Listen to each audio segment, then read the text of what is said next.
ஸ்ரீமதே ராமானுஜாய நமஹ. ஸ்ரீமத் வரவரமுனையே நமஹ. இன்னமுதமூட்டுகே நீங்கேவா பைங்கிளியே, தென்னரங்கம் பாடவல்ல சீர்பெருமாள், பொன்னன் சிலசேர் முதலியர்வேள் சேரலர்கோன் எங்கள் குலசேகரன் என்னே கூறு. ஆரங்கட பரநண்பர் கொள்ளாரென்னு அவர்களுக்கே வாரங்கொடு குடப்பாம்பில் கையிட்டவன், மாத்தலர வீரங்கெடுத்த செங்கோல் கொல்லிகாவலன் வில்லவர்கோன் சேரன் குலசேகரன் முடிவேந்தர் சிகாமணியே.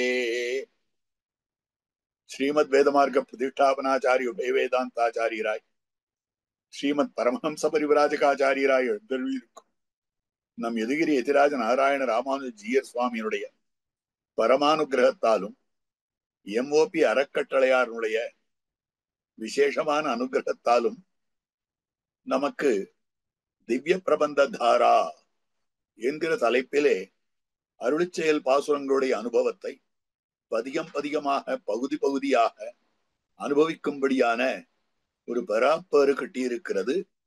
இந்த பேரானது தொடர்ந்து ஒரு வருடம் கட்டுவதாக அமைந்து கொண்டு வந்து கொண்டிருக்கக்கூடிய ஒரு பெரும் பாக்கியம். இப்படிப்பட்ட இந்த தாரையிலே இன்று தொடக்கமாக பெருமாள் திருமொழியினுடைய பதிகம் பதிகமாக அனுபவத்தை கொள்ள வேண்டும் என்று பெரியவர்களுடைய நியமனம். அதற்கனுகுணமாக முதல் திருமொழியினுடைய அனுபவம் இருளிரிய சுடர்மணிகளை இமைக்கும் நெத்தி என்று தொடங்கும்படியான அந்த திருமொழியினுடைய அனுபவம் தொடங்குகிறது. அதற்கு முன்பாக இந்த திவ்ய கிரந்தத்தை அனுகிரகித்தவராய் இருக்கக்கூடிய குலசேகராழ்வாருடைய வைபவம் அப்பிரதிமமானது என்று பெரியவர்கள் காட்டப்பட்டது. ஆழ்வார்களிலே ஓரொருவர் எம்பெருமானுடைய ஓரோ நிலையிலே ஈடுபட்டவர்களாக இருக்கிறவர்கள் என்னெல்லாம் காட்டிக் கொடுக்கிறார்கள் நம்முடைய பூர்வாச்சாரியர்கள். அந்த கிரமத்திலே குலசேகராழ்வார் ஊன்னி இருக்கும்படியான விலட்சணமான பகவன் நிலை என்னால் விபவாவதாரத்திலே ஸ்ரீ ராமாவதாரத்தில் ஈடுபட்டவர்னு காட்டப்படும். ஸ்ரீராமனுக்கு சம்பிரதாயத்திலே பெருமாள் என்கிற திருநாமம் அமைந்திருக்கிறது. சம்பிரதாயத்திலே புராண புருஷர்களை காட்டுகிற போது ஓரோ திருநாமத்தாலே காட்டுவார்கள். குகன்னு சொல்ல மாட்டார்கள், குகப்பெருமாள்னு சொல்லுவார்கள். விபீஷணன்னு சொல்ல மாட்டார்கள், விபீஷணாழ்வான்னு சொல்லுவார்கள். லக்ஷ்மணன்னு தெரிவிப்பதை அவர்கள் தெரிவிக்கக்கூடியது இளையபெருமாள் என்பார்கள். பரதன் என்று தெரிவிப்பதை பரதாழ்வான், சத்ருகனுக்கு சத்ருகனாழ்வான். இப்படியெல்லாம் தான் சுக்ரீவனுக்கு சுக்ரீவ மகாராஜா, ஜட்டாயுவுக்கு பெரிய உடையார். இப்படியெல்லாம் சம்பிரதாயத்துல திருநாமங்கள் அமைந்திருக்கின்றன. அந்த கிரமத்திலே சக்கரவர்த்தி திருமகனாரை காட்டுகிற போது விலட்சணமாக பெருமாள் பெருமாள் என்னே நம் பூர்வர்கள் பல இடங்களிலே விவகரிக்கிறார்கள். பெருமாள் ஸ்ரீ சபரிகையாலே அமுது செய்தருளினார். அதே கண்ணனை காட்டுகிற போது கிருஷ்ணன் ஸ்ரீ பீஷ்ம துரோணாதிகள் கிரகங்களை விட்டுன்னு காட்டுகிறார். அப்ப கிருஷ்ணன்ற திருநாமம் வருகிற போது கிருஷ்ணன் என்று காட்டுகிறார்கள். ஆனால் சக்கரவர்த்தி திருமகனார் என்று ராமன் என்று சொல்ல வேண்டிய இடத்திலே பெருமாள் என்னும் பலகால் சொல்லி இருக்கிறார்கள், காட்டியிருக்கிறார்கள் ஒருவர். அப்ப பெருமாள் என்கிற திருநாமமானது சக்கரவர்த்தி திருமகனாருக்கு நிரூபகமாக அமைந்திருக்கிறது என்று எல்லாரும் உணர்ந்த ஒன்றாக இருக்கிறது. அப்படிப்பட்ட பெருமாள் என்கிற திருநாமம் அந்த பெருமாளிடத்திலேயே ஈடுபட்டபடியாலே குலசேகர பெருமாள், குலசேகர பெருமாள் என்று தெரிவித்திருக்கக்கூடிய அழகான வார்த்தை. அதனாலே குலசேகர பெருமாளாலே அருளி செய்யப்பட்டதாய் அமைந்திருக்கக்கூடிய இந்த விலக்கண பிரபந்தமும் கூட பெருமாள் திருமொழி பெருமாள் திருமொழி என்னே காட்டப்பட்டிருக்கிறது. கிருஷ்ணாவதாரத்திலே ஈடுபட்ட நம்மாழ்வாருக்கு கிருஷ்ணன்னு திருநாமம் இல்லை, கிருஷ்ண திருஷ்ணா தத்துவம் என்று திருநாமம். ஆனால் பெருமாளான ராமனிடத்திலே ஈடுபட்ட குலசேகர ஆழ்வாருக்கு பெருமாள் என்னே திருநாமம் அமைந்திருக்கிறது என்னால் அது ஒரு விலட்சணமான அனுபவம். திருமங்கை ஆழ்வார் அர்ச்சாவதாரத்திலே பிராவண்யம் கொண்டவர், திருப்பதிகளிலே பிராவண்யம் கொண்டவரானபடியாலே பதியே பரவித்தொழும் தொண்டர் என்ன அவர் காட்டப்படுகிறாரே ஒழிய பதி என்ன அவர் காட்டப்படுவதில்லை, கிருஷ்ணன் என்ன அவர் காட்டப்படுவதில்லை. ஆனால் பெருமாளிடத்திலே ஈடுபட்டவராய் அமைந்திருக்கக்கூடிய குலசேகராழ்வாரை குலசேகர பெருமாள் என்னே விவகரிக்கிறோம் என்னால் இது ஒரு விலட்சணமான அனுபவமாக அமைந்திருக்கிறது. அப்படிப்பட்ட பெருமாளுடைய திவ்ய கிரந்தமாய் அமைந்திருக்கக்கூடிய பெருமாள் திருமொழியினுடைய முதல் பதிகமாக அமைந்திருக்கக்கூடியது. இவரோ திருவரங்கத்து யாத்திரையிலே அனுதினமும் செல்ல வேண்டும் என்று ஆசை கொண்டிருந்த ஒரு பெரிய மகாராஜா. கொல்லிகாவலன், கூடல் நாயகன், கோழிக்கோன், குலசேகரன். இவருக்கு இருக்கக்கூடிய வைபவம் எப்படிப்பட்டதுன்னா, கொல்லிகாவலன், கூடல் நாயகன், கோழிக்கோன், சேர சோழ பாண்டிய ராஜ்யங்களுக்கெல்லாம் அதிபதியாகத்தான் எழுந்தருளியிருந்தார் என்பதை தாமே தம்முடைய பாசுரத்திலே காட்டிக் கொடுத்தருளும்படியான ஒரு அனுபவம் இருக்கிறது. அதை பார்க்கிற பொழுது இப்படிப்பட்டவர் ராஜவம்சத்திலே திருவதாரம் பண்ணியிருந்தவர். ராஜ காரியங்கள் அநேகமாயிருந்தது. ஆனாலும் கூட அவருக்கு ரங்கராஜனிடத்திலே இருந்த பக்தியானது அபரிமிதமாக அமைந்திருந்தது. திருவரங்கத்துக்கு செல்ல வேண்டும் என்று ஆசை வைத்துக் கொண்டே இருந்தார். அதனாலே ஓரோ நாளும் ஊரெங்கும் முரசர வைப்பார். நாளை தினம் நம்முடைய அரசர் திருவரங்க யாத்திரைக்கு எழுந்தொழுகிறார், ஆறார் உடன் வருகிறீர்களோ வாருங்கள் என்று. இவர் திருவரங்க யாத்திரைக்கு புறப்படுற சமயத்துல சில ஸ்ரீ வைஷ்ணவர்கள் அங்கு வருவார்கள். ஸ்ரீ வைஷ்ணவர்கள் இவருடைய திருமாளியை நோக்கி, இவருடைய மாளிகையை நோக்கி, அரண்மனையை நோக்கி வருவார்கள். இவருக்கு திருவரங்கனிடத்திலே ஈடுபாடு, திருவரங்க பக்தர்களிடத்திலே அபரிமிதமான ஈடுபாடு அமைந்திருக்கு. அரங்கனின் பக்தர்களிடத்திலே அத்தனை ஆசை இருந்தபடியாலே ஸ்ரீ வைஷ்ணவர்கள் எழுந்தொழுகிற போது பகவத் அனுபவத்துக்குன்னு ஓடலாமா? இந்த ஸ்ரீ வைஷ்ணவர்களை ஆராதிக்க வேண்டியது நம்முடைய கர்த்தவியாம்சம் அல்லவா? அந்த ஸ்வரூபத்தை உணர்ந்தவராய் அமைந்திருக்கிறார்.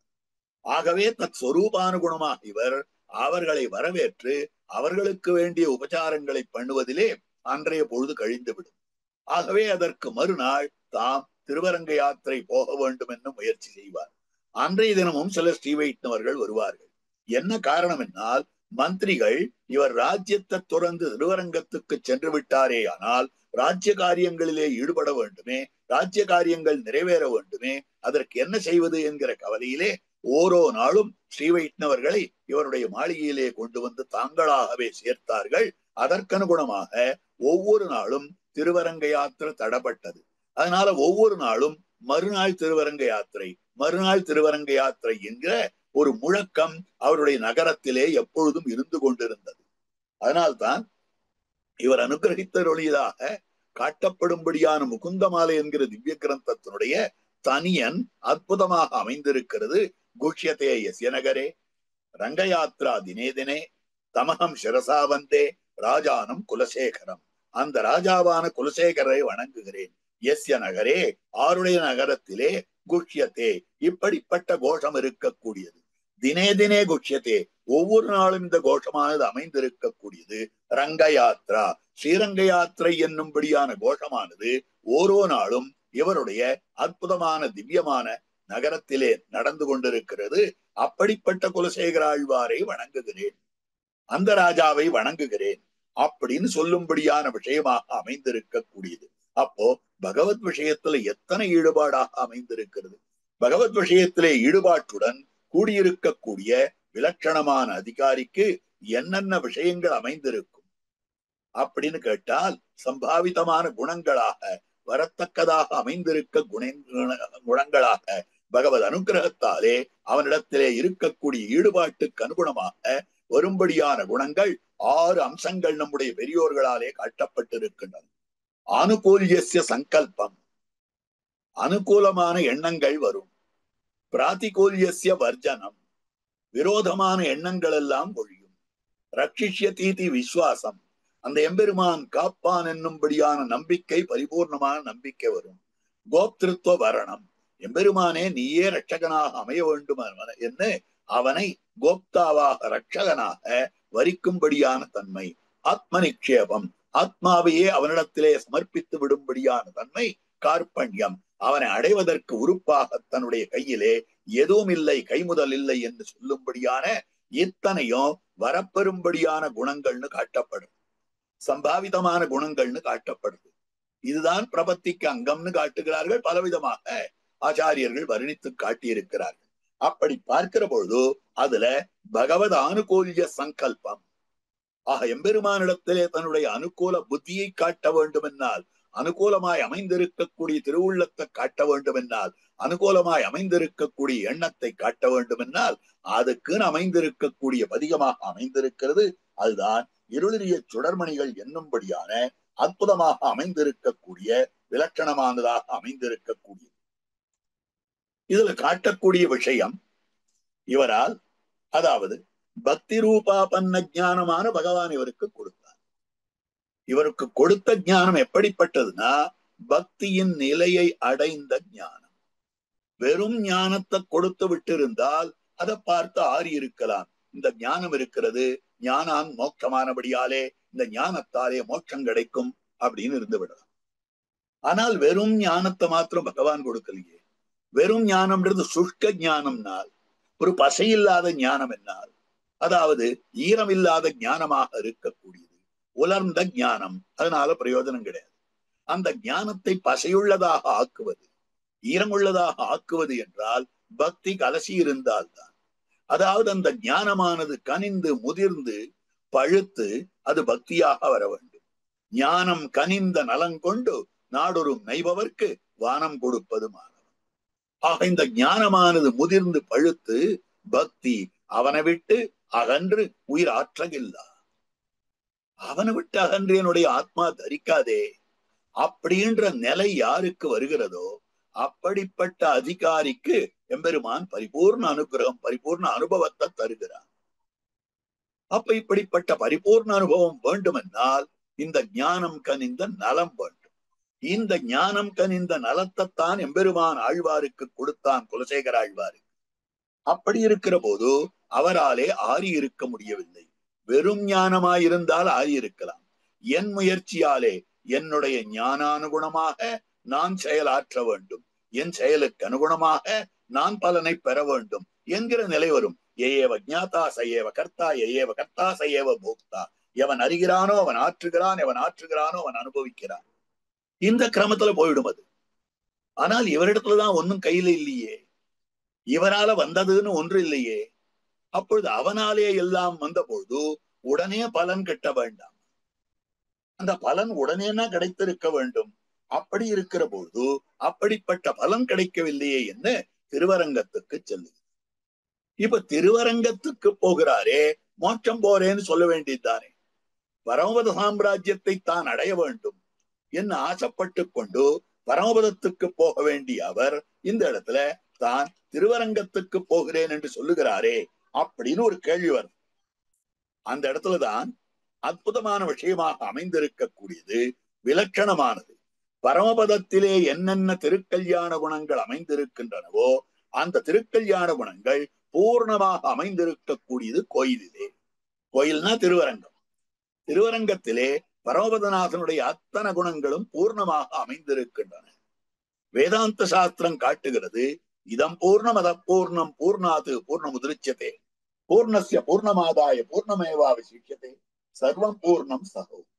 அந்தர்யாமி எம்பெருமானும் குணபூர்த்தி உடையவன் தான், பரமபதநாதனும் குணபூர்த்தி உடையவன் தான், யூக வாசுதேவ மூர்த்தியும் குணபூர்த்தி உடையவன் தான்.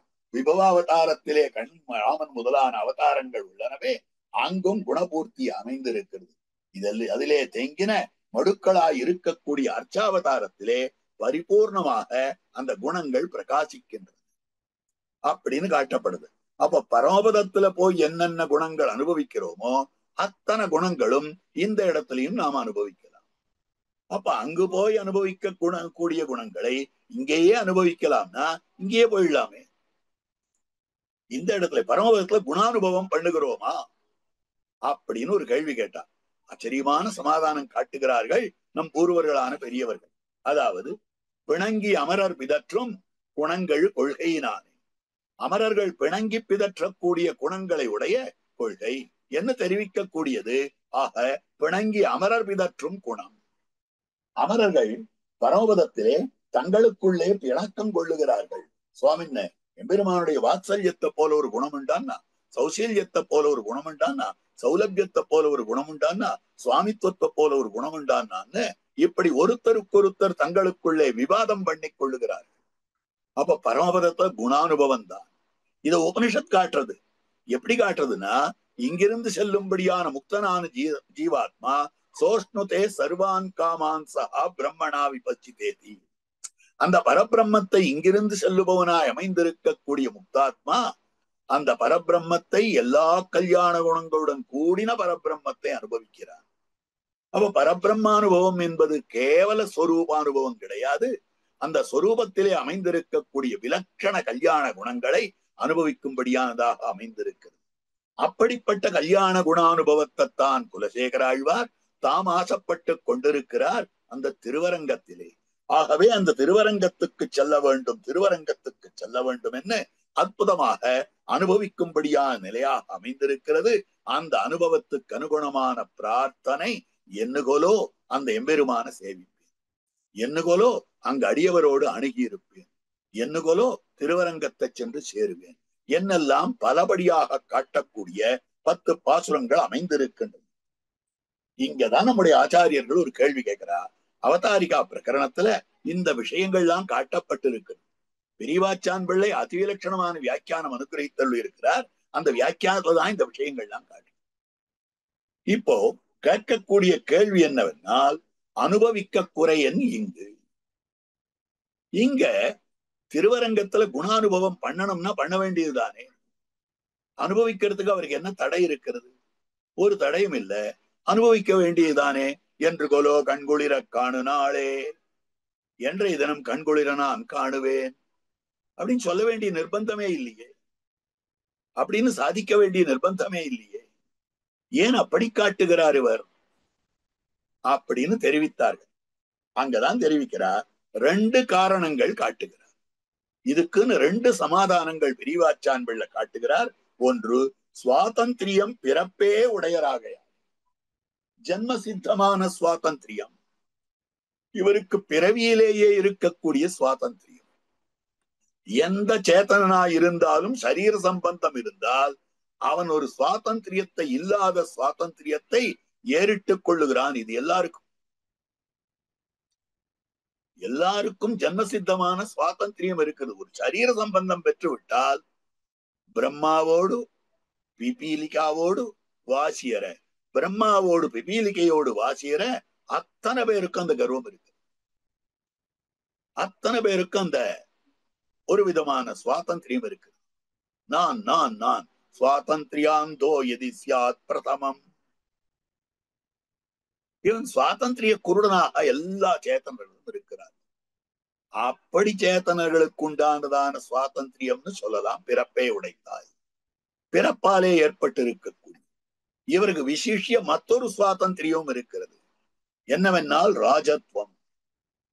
ராஜத்வம்னா அரசனாய் இருக்கக்கூடிய தன்மை. அரசனாய் இருந்தால் பாரதந்திரியம் பாராட்டிட்டு இருக்க முடியும். அரசனாய் இருந்தால் சுவாதந்திரியம் தானே இருக்கும். அதற்கனுகுணமாக பட்டத்துக்குரிய ஆணையும் அரசும் செய்யும் அவை ஆராயாது. எத்தனை சுவாதந்திரியம்! பட்டத்து யானைக்கு இருக்கக்கூடிய சுவாதந்திரியம் அபரிமிதம். அதே மாதிரி அரசனுக்கு இருக்கக்கூடிய சுவாதந்திரியம் அபரிமிதம். அதனால்தான் ஊனேறு செல்வத்து உடல் பிறவியான் வேண்டேன் மேல காட்ட போற. இந்த சரீர பிறவி வேண்டாம், அரசனான பிறவியாக அமைந்திருக்கக்கூடியது. ஒரு நாயகமாய் ஓட உலகுடன் ஆண்டவர், கருநாய் கவர்ந்த காலர் சிதகிய பானையர், பெருநாடு காண இம்மையிலே பிச்சைதாம் கொள்வர், திருநாரணந்தாள் காலம் பெற சிந்தி துய்மினோ. ஏன் திருநாரணந்தாளுக்கு போகணும்? ஒரு காலத்துல ராஜாவா இருந்தா மொத்தத்தையும் விட்டுட்டான். அவன் யாருக்கும் தெரியாத உலாவிக் கொண்டிருக்கிறான் அப்படின்னு தெரிவிக்கிற வார்த்தை. அதனால திருநாரணந்தாளுக்கு போகும். ஏன் யாருக்கும் தெரியாத ராத்திரி வேளையில பிக்ஷார்த்தியாக போனான்? பகல் வேளையில வருவான், 4 பேர் ஏதாவது சொல்லுவா, அது பரவாயில்லன்னாலும் 6வது 2 பேர் கூட திரும்பி உன்னை ராஜாவாக்கி விடுறேன்னு சொல்லிட்டு சிம்மாசனத்துல உட்கார வச்சிருவான். 6 படைபலங்களை சேர்த்து கொண்டு அவனுக்கு சில விதமான காரியங்களை எல்லாம் பண்ணி ராஜதந்திரங்களை பண்ணி அவன் ராஜசிம்மாசனத்துல உட்கார வைத்து விடலாம். அப்படி ராஜசிம்மாசனத்திலே உட்கார வைக்கப்பட்டு விட்டால் மீளவும் இன்னொரு எதிரி ராஜா வருவான், அவனை தோற்கடிப்பான், இன்னொரு தரம் இந்த மாதிரி அபமானப்பட வேண்டும். அப்படி அல்லாமல் திருநாரணந்தாள் காலம் பெற சிந்தித்து அவன் திருவடித்தாள்களிலே வாழ்ச்சி தாழ்ச்சி மத்தெங்கும் நின் தாழினை கீழ் வாழ்ச்சி. அப்போ அரசனாய் இருந்தால் இவ்வளவு சிரமங்கள் அமைந்திருக்கின்றன. ஆகவே அப்படிப்பட்ட அரசனான பிறப்பானது சுவாதந்திரியம் பிறப்பானபடியாலே, இந்த பிறப்பு சுவாதந்திரியத்துடன் கூடியிருக்கிறபடியாலே என்ன ஆகும்னு கேட்டால், இது தான் சுவாதந்திரியம், அந்த திருவரங்கத்தம் பெருமான சேவிக்கணுமா எதுக்கு சேவிக்கணும் அப்படின்னு எண்ணம் மாறினாலும் மாறும். சுவாதந்திரியம் இருக்கக்கூடியவன் சேஷத்துவத்துக்கு இசையமாட்டானே. அதனால அந்த சேஷத்துவமும் கூட அந்த பகவானே நமக்கு தந்தருள வேணும். சேஷத்துவ ஞானத்தையும் பகவானே தந்தருள வேணும். அதனால்தான் திருவரங்கத்தம் பெருமானுடைய அனுபவத்தை பிரார்த்திக்கிறார். இது முதல் காரணம் காட்டு. இரண்டாவது, இவர் சுவாதந்திரியம் இல்ல, பரிபூர்ண பரதந்திரா இருந்தாலும் கூட மனுஷர் நிரோதி. ஏதாவது நல்ல காரியம் நாம செய்ய வேண்டும் என்று நமக்கு ஆப்தர்களிடத்திலே நாம கேட்டோமே, ஆனால் அப்படிப்பட்டவர்கள் நீ ஏன் இதை பண்ற, நீ அதை பண்ணலாமே, நீ அப்படி போகலாமே அப்படின்னு மாற்றாக பல விஷயங்களை சொல்லி நம்முடைய மனசை மாற்றக்கூடியவர்கள் இருக்கிறார்கள். மனுஷர்கள் நிரோதிப்பார்கள். அப்ப நமக்குன்னு இருக்கக்கூடியவர்கள் என்னன்னாக்கா, இளையாளை கொண்டு முன்னே நிறுத்துவர்கள் அப்படின்லாம் பல இடங்கள் காட்டு. அந்த மாதிரி இருக்கக்கூடியதானபடியாலே இந்த இடத்துல அப்படி இருக்கக்கூடிய விஷயம். அதனால போய் நாம திருவரங்கத்து எம்பெருமானுடைய அனுபவம் வேண்டும் அப்படின்னு காட்டுறார். இது எப்படிப்பட்ட பேருனால், இவர் ஆசைப்படுவது ஆழ்வார் ஆசைப்பட்ட பேர். ஆழ்வார் ஆசைப்பட்டதோ என்னதுன்னு கேட்டா, பரமபதத்தில் அனுபவத்தை ஆசைப்பட்டார். களிப்பும் கவர்வமத்து பிறப்பு பிணிமு பிறப்பத்து ஒளிக்கொண்ட சோதியமாய் உடன் கூடுவது என்னுகொலோ துளிக்கிண்ணவான் இந்நிலம் சுடராழி சங்கேந்தி அழிக்கின்ற மாயப்பிரான் அடியார்கள் குழாங்களையே உடன் கூடுவது என்ன. களிப்பும் கவர்வுமற்று, ஒரு களிப்பில்ல, ஒரு கவர்வில்லை, வருத்தம் இல்லை, இன்பம் இல்லை, ஆனந்தம் இல்லை, அந்த மாதிரி ஒரு துடிப்பில்ல, அந்த மாதிரி இருக்கக்கூடிய பிறப்பு பிணி மூப்பு இறப்பற்று. அப்போ சரீர சம்பந்தத்தாலே ஏற்படும்படியான அத்தனை சிரமங்களும் இல்லாமல் ஒளிக்கொண்ட சோதியமாய் உடன் கூடுவதென்னு கொள்வது. அந்த எம்பெருமான் பரஞ்சோதி உபசம்பத்தியதே என்னும்படியான அந்த பகவத் தத்துவத்தோடு என்று சேருவது. இந்த பகவத் தத்துவத்தோடு சேரலாமே இல்ல. துளிக்கின்றவான் இந்நிலம் சுடராய் சங்கேந்தி அழிக்கின்ற மாயப்பிரான் அடியார்கள் குழாங்களை, பரமபதத்திலே இருக்கக்கூடிய அடியவர்களுடைய குழாங்களையே என்று கூடுவதுன்னு ஆசைப்பட்டார். இது 2ஆம் பத்துல ஆழ்வார் ஆசைப்பட்டார். கடைசியில 10ஆம் பத்துல அந்தமில் பேரின்பத்து அடியரோடு இருந்தமை பெற்றதும் கூட, ஆழ்வாருக்கு கிடைத்ததும் கூட அந்தமில் பேரின்பத்து அடியரோடு இருந்தமை. அந்த நித்திய சூரியனுடைய கோட்டியிலே, முக்தர்களுடைய கோட்டியிலே தானும் ஒருத்தராக அமைந்திருக்கக்கூடிய நிலை இருந்தமைன்னு காட்டுறார். அப்ப இது ஆழ்வார் தாம் ஆசைப்பட்டிருக்கக்கூடிய பிரார்த்தித்தார். அந்த பிரார்த்தனைக்கு அனுகுணமாக பெற்றார். உடன் கூடுவது என்று கொலோன்னு பிரார்த்தித்தார். அப்படியே பெற்றிருக்கக்கூடிய நிலை. அப்ப ஆழ்வார் பிரார்த்தித்து ஆழ்வார் பெற்ற பேற்றை இந்த இடத்திலேயே அனுபவிக்க ஆசைப்படுகிறார். இவரும் கூட என்னுகொலோ கண்குளிர காணாளே என்று பிரார்த்தித்து கண்குளிர காண வேண்டும், அனுபவிக்க வேண்டும் என்று ஆசைப்படும்படியானதாக அற்புதமாக அமைந்திருக்கக்கூடியது. இதுல முதல் பாசுரம் காட்டப்பட்டிருக்கக்கூடியது இருளிரிய சுடர்மொழியினை வைக்கும் நெத்தி இனத்துத்தி அணிபணம் ஆயிரங்களார்ந்தா அரவரச பெரும் சோதி அனந்தன் என்னும் அணிவிளங்கும் உயர்வெள்ளை அணையமேவி திருவரங்க பெருநகருள் தண்ணீர் முன்னி திரைக்கையால் அடிவருட பள்ளி கொள்ளும் கருமணியை கோமளத்தை கண்டுகொண்டு என் கண்ணினைகள் என்னுகொலோ கழிக்கு நாளே. அற்புதமாக காட்டுறார். இதுக்குன்னு ஒரு அவதாரிகையில காட்டுறார். இந்த பாசுரத்துக்குன்னு தனிப்பட்ட ஒரு அவதாரிகை காட்டியிருக்கார் பெரியவாச்சான் பிள்ளை. அதை தெரிவிக்கக்கூடிய விஷயம், இருளிரிய சுடர்மணிகள் அப்படின்ற இடத்துல பரியங்க வித்தியிலே எப்படி சொல்லப்பட்டிருக்கிறதோ அது மாதிரியாக ஒரு முமுட்சுவானவன் மனோரதிப்பது போலே இவரும் மனோரதிக்கிறார். ஆசைப்படுவது போலே ஆசைப்படுகிறார். அது என்ன பரியங்க வித்யா அப்படின்னா, வேதாந்த சாஸ்திரத்திலே பற்பல வித்தியைகள் காட்டப்பட்டிருக்கின்றன. கௌஷீதிகை உபனிஷத்திலே காட்டப்பட்டிருக்கக்கூடிய வித்யா பரியங்க வித்யா. முக்தனான ஜீவாத்மா இங்கிருந்து பரமபதத்துக்கு போனானே ஆனால் அவன் அர்ச்சிராதி மார்க்கத்தாலே சென்று அவனுக்கு பலபடியான உபதாரங்கள் எல்லாம் கிடைக்கின்றன. அதற்கு பிறகு அவன் என்ன பண்ணுகிறான் என்னால் அதை காட்டியிருக்கக்கூடியது பாதேன அத்தியாரோகதி, தன்னுடைய அடியிட்டு பாதத்தை இட்டு சேஷபரியங்கத்தின் மீது பாதத்தை வைத்து நேராக பகவானுடைய மடியிலே உட்கார்ந்து கொண்டு விடுகிறார். ஆச்சாரிய ஹிருதயத்திலே ஒரு விலட்சணமான சூத்திரம் அமைந்திருக்கிறது. வித்யை தாயாக பெற்று பாலும் அமுதுமான திருநாமத்தார். அங்க என்ன கேள்வி வருதுன்னா, ஆழ்வார் நாயிகா பாவ பாசுரம் பாடுகிறாரே, நாயிகா பாவத்தை தன் தலையில தான் ஏறிட்டு கொண்டார். நாயிகா பாவமானது ஆழ்வாருக்கு வந்தேரி அப்படின்னு சொல்லப்பட்டது. இல்லை இல்ல, நாயிகா பாவம் சுவாபாவிகமான பாவம். அப்படின்னா என்ன அர்த்தம்னா, நீங்க ஆழ்வார் ஆணா பெண்ணான்னு பார்க்காதீர்கள், ஆனால் அந்த ஆத்மாவனுடைய ஸ்வரூபானுகுணமாக பாருங்க. ஆத்மஸ்வரூபத்துக்கு என்றென்றும் ஸ்திரீத்துவம் தான் அமைந்திருக்கிறது, பெண்ணாயிருக்கக்கூடிய தன்மைதான் அமைந்திருக்கிறது.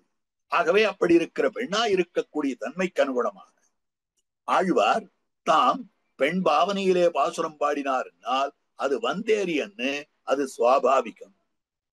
அது எது போலன்னா, ஒரு குழந்தையை, ஒரு பெண் குழந்தையை, பெற்றெடுத்த பெண் குழந்தையை தகப்பனார் வளர்த்து அந்த பெண் குழந்தைக்கு வேண்டிய சௌகரியங்களை எல்லாம் பண்ணி கொடுத்து தகுந்த மணவாள பிள்ளையை பார்த்து அவனோடு திருக்கல்யாணம் பண்ணி வைத்து அவனுடைய கிரகத்துக்கு அனுப்பின போது அந்த பெண் பிள்ளை பர்த்து கிரகத்திலே சென்று சேருவது போலத்தான் ஒரு சேதனன் இங்கிருந்து ஆச்சாரியனுடைய கிருபையாலே தான் எம்பெருமானை அடைந்து அவன் அனுபவிக்கிறதுன்றத அற்புதமா காட்டியிருக்க. இதுக்கு பேர் தான் ஜீவாத்ம வது விவாகம். ஜீவாத்மாவா இருக்கக்கூடிய இந்த வது மணப்பெண், இந்த மணப்பெண்ணுடைய விவாகம். எம்பெருமானோடு ஒரு சேத்தனன் சேருவது ஜீவாத்மாவுக்கு அமைந்திருக்கக்கூடிய ஒரு விவாகம்னு காட்டுறார். அப்படிப்பட்ட விவாக மங்களமாய் அமைந்திருக்கக்கூடிய விலக்கணமானது அப்படின்னு தெரிவிக்கிற போது அதுல தெரிவிக்கிறார், கோட்டுக்கால் கட்டில் மிதித்து ஆரோகித்து.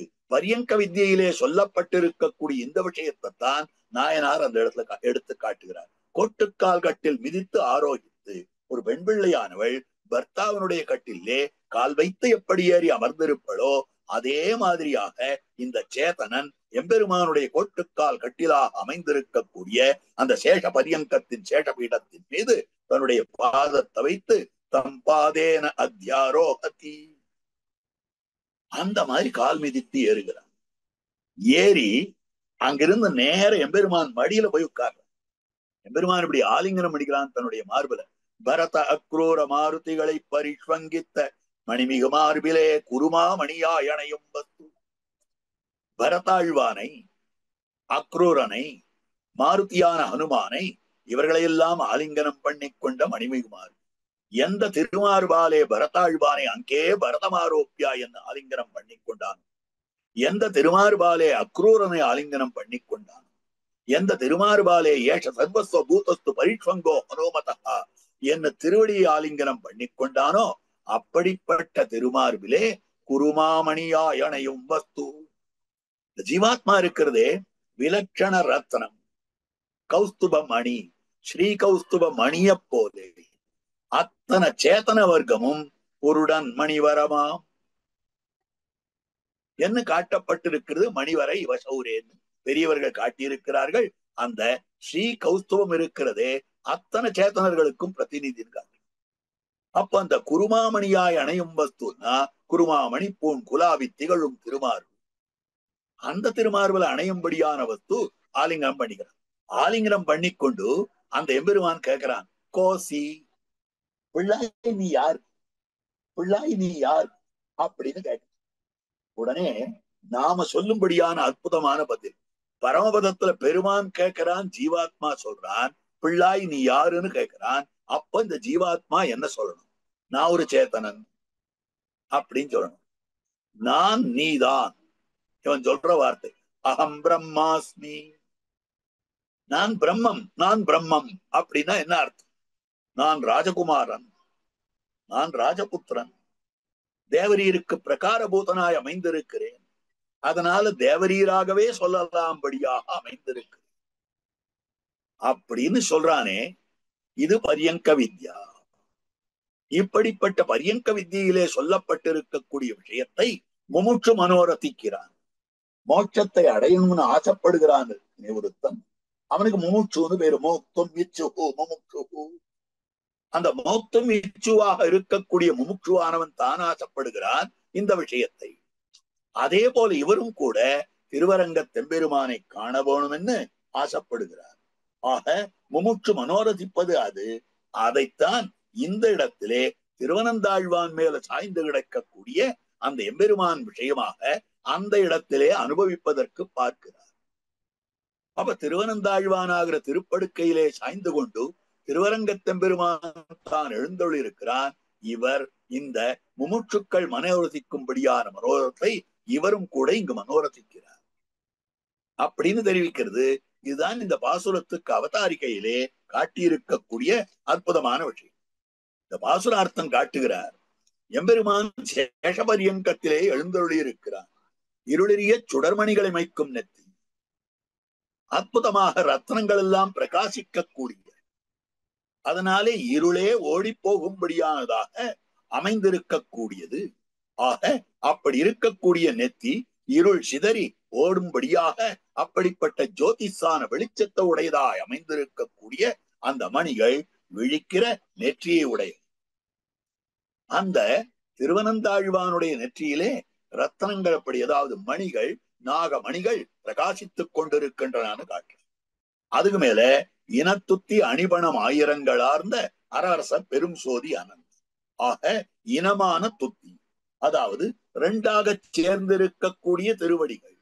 அப்ப அந்த திருவந்தாழ்வானுடைய திருமுக மண்டலத்தை பார்த்தால் அதற்கு அமைந்திருக்கக்கூடியது திருமுக மண்டலத்துல திருவடிகளை போல அடையாளங்கள் அமைந்திருக்கின்றன. இரண்டாக இனத்துத்தி, இனம்னா சேர்த்தி, இனத்துத்தினா சேர்ந்ததாக அமைந்திருக்கக்கூடியது. ஆக திருவடி நிலைன்னு சொல்லும்படியாக இருக்கக்கூடிய 1000 பணங்கள். அந்த பணங்களிலே பணங்கள் 1000 உடைய நல்லரவணை பள்ளிகொள் பரமாவென்று சொல்லும்படியான அதிலே அமைந்திருக்கக்கூடிய பூர்ணமாக இனத்துத்தி அணிபணங்கள் 1000 அரவரச பெரும் சோதி. அரவுனா நாகம் அர்த்தம். அரவரசன் நாகராஜா, நாகங்களுக்குள்ளே அரசனாக அமைந்திருக்கக்கூடியவர்.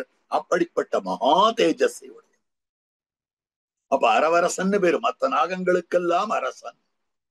கருடாழ்வானுக்கு பட்சி ராஜன் பேரு. பட்சிகளுக்கெல்லாம் அவர் ராஜன். அதே மாதிரி நாகங்களுக்கெல்லாம் இவர் அரசன். ஆகவே அரவரச பெரும் சோதி அனந்தன். இந்த இடத்துல அழகான வியாக்கியானம் காட்டுறார் பெரியவாச்சார். அனந்தன்னா முடிவற்றவன் அர்த்தம். வேதாந்தம் எம்பெருமான காட்டுகிற போது சத்தியம் ஞானம் அனந்தம் பிரம்மா. எம்பெருமான் சத்தியமாயிருக்கிறான், ஞானமாயிருக்கிறான், அனந்தமாயிருக்கிறான். ஆக மாறுபாடு இல்லாதவனாக இருக்கிறான். அச்சித் வியாபிருத்தி, அச்சித் விலட்சணனாக இருக்கிறான். ஞானமாயிருக்கிறான், அளவுபட்டு இல்லாமல் விபுவாக பறந்திருக்கிறான். ஆகவே சித் வியாபிருத்தி, சேதன வியாபிருத்தி. அதுக்கு மேல அனந்தமாய் இருக்கிறான், நித்திய வியாபிருத்தியாக காட்டக்கூடியது. ஆஹா, சேத்தனத்தை விட வேறுபட்டு, சேத்தனத்தை விட வேறுபட்டு, நித்தியர்களோட வேறுபட்டு எம்பெருமான் தலித்து திகழக்கூடியவன்னு காட்டுறது. இப்ப அனந்தன்னு எம்பெருமான காட்டுகிறார்களே, அந்த எம்பெருமானை ஏதாவது வரையறுத்து சொல்ல முடியுமான்னா வஸ்து பரிச்சேத ரைத்தன். ஆக கால பரிச்சேதம் கிடையாது, தேச பரிச்சேதம் கிடையாது, வஸ்து பரிச்சேதம் கிடையாது. காலத்தாலே அளவிட்டு அறிய முடியாது, தேசத்தாலே அளவிட்டு அறிய முடியாது, வஸ்துவாலே இங்கிருந்து இது வரைக்கும் இருக்கான், இங்கிருந்து இது வரைக்கும் இருக்கான், இது போல இருக்கிறான், இந்த பொருளை போல இருக்கிறான் எல்லாம் அவனை சொல்ல முடியாது. இனநலன் எனனுயிர் மிகுநரையிலன். அப்படி இருக்கக்கூடியவன். அதனால அந்த எம்பெருமானை, அற்புதமாக அமைந்திருக்கக்கூடிய எம்பெருமானை அனந்தன்னு சொல்றோம். ஆனால் இவருக்கு அனந்தன்னு சொல்றோமே, இவர் என்னத்துக்கு அனந்தன்னு சொல்றது அப்படின்னா அந்த இடத்தான் காட்டுறார்.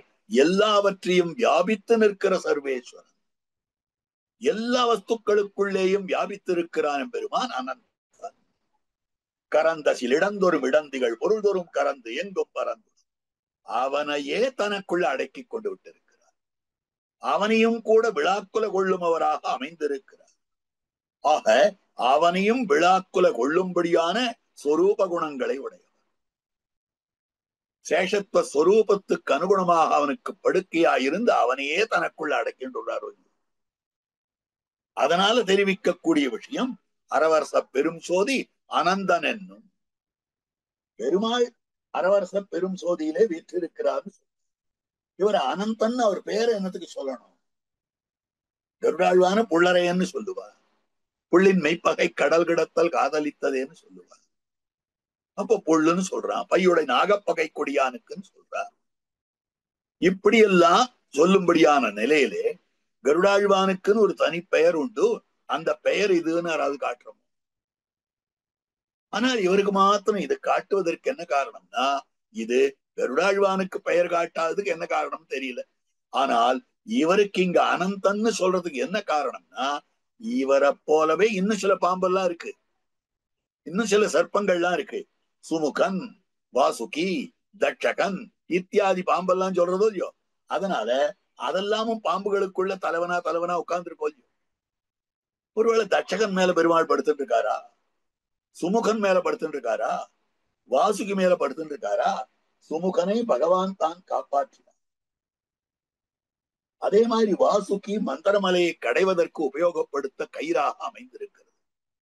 இப்படின்னு அவர்களுடைய வியாபாரமே தனியாக இருக்கின்றன.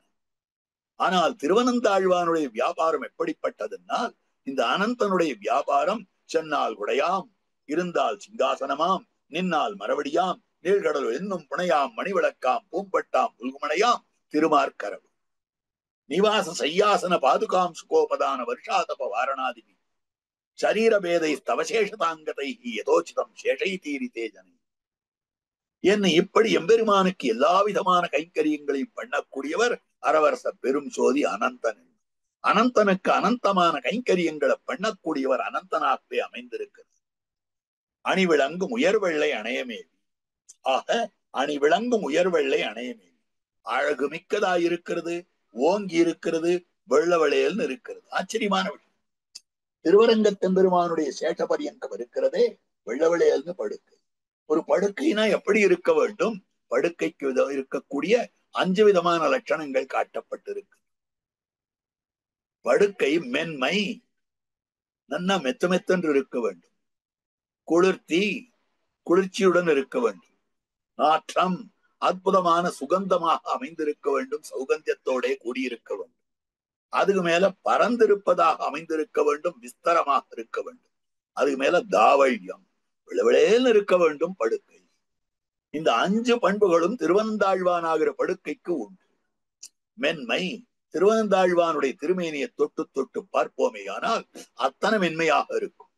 ஏனென்றால் திருவனந்தாழ்வானுக்கு அற்புதமான திருநாமம் அமைந்திருக்கக்கூடியது வாதாசனன், காற்றையே புஜிக்கக்கூடியவர். திருமேனி முழுக்க உள்ளுக்குள்ள காற்றே அமைந்திருக்கிறபடியாலே மெத்து மெத்தென்று இருக்கக்கூடிய நிலை, மெத்தன்ன பஞ்சசயனம் அப்படின்னு சொல்லக்கூடிய. அடுத்தது குளிர்த்தி, திருவனந்தாழ்வானுடைய திருமேனி எப்பவும் குளிர்ந்தே இருக்கும். எப்படி தன் தெரியல் பைங்கமல தன் என்று தெரிவிக்கும்படியான அந்த அற்புதமான தன்மையான குளிர்ச்சியாக இருக்கக்கூடிய தாமரை என்கிறார் போலே திருவனந்தாழ்வானுடைய திருமேனி குளிர்ச்சியாக இருக்கும். அடுத்தபடியாக திருவனந்தாழ்வானுக்கு ஜாத்திச்சிதமான ஒரு கந்தம். ஆக சர்ப்பம் இருக்கிற இடத்திலேயே ஒரு விலட்சணமான கந்தம் வாசனை வரும். ஆகவே அது நாற்றம்னு சொல்லப்பட்டிருக்கு. திருவனந்தாழ்வான் தன்னுடைய மொத்த உடலையும் பெரியதாக பரத்தி கொண்ட அந்த எம்பெருமானுக்கு பாங்காக தன்னை படுக்கையாக அமைத்துக் கொள்ளுகிறது. அதுக்கு மேல வெள்ளவெளேல்னு இருக்கக்கூடியவர் சுவாமி திருவனந்தாழ்வான் வெளுப்பா இருப்பார்ன்றதுக்கு என்ன பிரமாணம்? அப்படின்னா வெள்ளை அணையமேவி அப்படின்னு இந்த இடத்துல காட்டியிருக்க அற்புதமான ஐத்தியம் மடவாளமாவுடைய சரித்திரத்தில். மாமன்களுடைய திருமேனி க்ஷீர சங்காத கௌரம், பால போல வெளுப்பா இருக்கும், வெள்ளவெளேல்னு இருக்கக்கூடியது மாமனிகளுடைய திருமேனி. திருவரங்கத்தெம்பெருமான் அவருக்கு திருவாராதனம் ஆகிக் கொண்டிருக்கிறது. மாமனிகள் சென்று திருவடித்தோழ செல்லுகிறார். அங்க உள்ளுக்குள்ள எழுந்தருள் இருக்கிறார். பிறகு திரிசாத்தப்பட்டிருக்கக்கூடிய நிலை சேவித்துக் கொண்டே இருக்கிறார். சந்நிதிக்கு அதிகாரியாய் இருக்கக்கூடியவர், சந்நிதியினுடைய பொறுப்பாளராய் இருக்கக்கூடியவர் உத்தம நம்பி என்கிற பெரியவர். அவர் மாமனிகளுடைய திருமேனியை பார்த்தார். தினமும் இப்படி வெளுத்து இருக்கிறதே, அந்யதா சங்க பண்ணினார். இவருக்கு என்னவோ தெரியலையே திருமேனியில அப்படின்னு தோத்தித்து, அதனால நெடும்போது இருக்க வேண்டாம், ரொம்ப நாள் இங்க இருக்காதீங்க சுவாமி அப்படின்னார். உடனே அடியேன் அப்படின்னு ஒரு பருட்டு வந்துட்டார். மாமனிகளுடைய திருக்கல்யாண குணம் அற்புதமான திருக்கல்யாணம். வெளியில வந்துட்டார். உடனே அவருக்கு அந்த சமயம் பார்த்து சின்னதா ஒரு தூக்கம் வந்தது. உடனே அந்த இடத்திலேயே இருக்கக்கூடிய சுவர்ல அப்படி சார்ந்துட்டார். உடனே சொப்னம், திருவரங்கத்தெம்பெருமான் நம்முடைய திருவனந்தாழ்வான் தான் அவர் அப்படின்னு அவரை காட்டி, இன்னும் கூட தெரிவிப்பர்கள் செவிவழியாக அந்த திருவனந்தாழ்வானுடைய அந்த திருமேனி அப்படி பெரட்டி காட்டினாராம். காட்டினால் மாமுனிகள் திருமேனி எப்படி வெளுத்ததாய் அமைந்திருந்ததோ அதே வெண்மை அந்த திருமேனியிலே அமைந்திருந்தது. அதுதான் வெள்ளை அணையை மேவி. வெள்ளை அணைன்றது மாமுனிகளுடைய வைபவத்தில் இது காட்டப்பட்டிருக்கக்கூடிய திருவரங்க பெருநகருள் தென்னீர் பொன்னி. திருவரங்க பெருநகர், திருவரங்கம் நகர் இருக்கிறதே அது பெருநகரம்னு காட்டப்படும். திருவரங்கம் பெருநகரமா? பரமபதம் தான் கலங்கா பெருநகரம் காட்டுவான் கண்டீர். கலங்கா பெருநகரம்னா பரமபதம் தான். அதை விட்டுட்டு திருவரங்க பெருநகர்னு எனத்துக்காக சொல்லணும் அப்படின்னா, வைகுண்டேது பரேலோகே ஸ்ரீயாஸ்தார்த்தம் ஜெகத்பதி ஆஸ்தே விஷ்ணுர சிந்தியாத்மா பக்தைர் பாகவதை சஹான்னு சொல்றது இவருக்கு இந்த இடத்துல. ஆண்டாள் நாச்சியார் மதுரா நாம நகரி, அதாவது மாயனை மண்ணு வடமதுரை மைந்தனை அப்படின்னு காட்டுறார். அந்த இடத்துல பிரமாணமாக காட்டுகிற போது, வியாக்கியானம் பண்ணுகிற போது ஆச்சாரியர்கள் மதுரா நாம நகரி புண்ணியா பாபஹரி சுபா யஸ்யாம் ஜாதஹா ஜெகநாதஹா சாட்சாத் விஷ்ணு சனாதனஹா, மதுரை என்னும்படியான நகரம் அப்படின்ற. உடனே பரமபதத்திற்காட்டிலும் பிரசித்தி வியாக்கியானம் பண்ணுகிறார். பரமபதத்தை விட இது பிரசித்தி போல இருக்கிறது. ஏன்னா பரமபதம் நகரம், மதுரா நாம நகரி, மதுரை என்னும்படியான நகரம். எஸ்யாம் ஜாதஹா ஜெகநாதா, அந்த இடத்தை விட்டுட்டு வந்தான், இங்க ஆதரித்து வந்தான், அது நகரமா இது நகரமான்னு காட்டும். அதே மாதிரியா இங்கும் கூட பரமபதம் என்பது கலங்கா பெருநகரம்னு காட்டப்படுகிறது. அதே மாதிரி இது திருவரங்க பெருநகரம். அதிலே தென்னீர் பொன்னி திரைக்கையால் அடிபட பள்ளிகள், தெளிந்த நீரையுடைய பொன்னி அற்புதமாக இருக்கக்கூடிய விலட்சணமான காவேரி ஆறு. அந்த காவேரி ஆறானது இவருடைய திருவடித்தாமரைகளை வருடிக் கொண்டிருக்கின்றன. திருவடித்தாமரைகளுக்கு திருமஞ்சனம் பண்ணி கொண்டிருக்கக்கூடியதாக அமைந்திருக்கிறது. இதான் ஒரு கேள்வி, அற்புதமான விஷயம். தண்ணீர் பொன்னி, சில ரசிகர்கள் கேட்டிருக்கிற தெளிந்த நீரையுடைய பொன்னியாக அமைந்திருக்கக்கூடியது. அப்ப காவேரியில தீர்த்தமாறு நல்லா தெளிவா, அதாவது ரமணீயம் பிரசன்னாம்பு சன்மனுஷ்ய மனோயதா, தமசா நதியை வர்ணிக்கிற போது வால்மீகி பகவான் வர்ணிக்கிறார் ரமணீயம் பிரசன்னாம்பு சன்மனுஷ்ய மனோயதா. ரொம்ப ரமணீயமா இருக்கு, தெளிவான தீர்த்தமா இருக்கு. அந்த தெளிவான தீர்த்தம் எப்படி இருக்குன்னா சத்துக்களுடைய திருவுள்ளம் போலே இருக்கு. சத்துக்களுடைய திருவுள்ளம் ஒரு நாளும் கலங்காது, அது என்னென்னைக்கும் தெளிவாக இருக்கும். அந்த மாதிரி தெளிவான தீர்த்தம், அந்த மாதிரி தெளிவுடன் கூடியிருக்கக்கூடியது குலசேகர ஆழ்வார் சாதிக்கக்கூடிய இந்த காவேரி நதி. சுவாமி தொண்டரடிப்படி ஆழ்வார் அப்படி சாதிக்கலையே. தொண்டரடிப்படி ஆழ்வார் வேற விதமா சாதிச்சிருக்காரு. அப்படி அவர் என்ன சாதிச்சிருக்காரு வேற விதமா அப்படின்னு கேட்டா, தெளிவிலா கலங்கல் நீர் சூழ் திருவரங்கத்துள் ஓங்கும் ஒளியுளார். திருவரங்கத்துள் ஓங்கும் ஒளியுளார், அணி விளங்கும் உயர்வெள்ளை அணைய மேவினவர் தான். ரெண்டும் ஒன்னாதான் இருக்கு. ஆனால் இவர் சொல்றது தெளிவிலா கலங்கல் நீர் சூழ், கலங்கி வரும்படியான தீர்த்தமாக அமைந்திருக்கக்கூடியது அப்படின்னா இதுக்கு என்ன சமாதானம் சொல்றோம் அப்படின்னா, குலசேகர ஆழ்வார் சேவிக்கச்சே தெளிவா இருந்தது, அதுக்கப்புறம் அது கலங்கி போச்சு. சொல்ல முடியும், கால பேதத்தை கொண்டு பரிகாரம் பண்ணிவிடலாம். எத்தனையோ சம்பிரதாய அர்த்தங்களை அல்லது சாஸ்திரார்த்தங்களை அல்லது புராணார்த்தங்களை இப்படிதான் நாம பரிகாரம் பண்ணோம். ஒரு கல்பத்துல இப்படி இருந்திருக்கோம், இன்னொரு கல்பத்துல அப்படி இருந்திருக்கும். அதே மாதிரி இவர் சேவித்த போது அப்படி இருந்தது, அவர் சேவித்த போது அப்படின்னு சொல்லிவிடலாமே, சொல்லலாம். ஆனா அது கலங்கிதான் இருந்ததுன்றதுதான் பராசர பட்டம் சித்தாந்தப்படுது.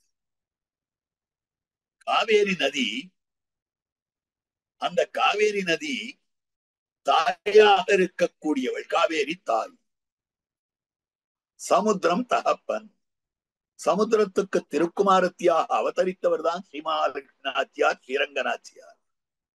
அந்த ஸ்ரீரங்கநாச்சியாருக்கு தகுந்த வரனாக அமைந்திருக்கக்கூடியவர் திருவரங்கத்தெம்பெருமான். அப்ப அந்த ஸ்ரீரங்கநாச்சியாருக்கு தக்கதாக அங்குமணி சமர்ப்பிக்க வேண்டும்.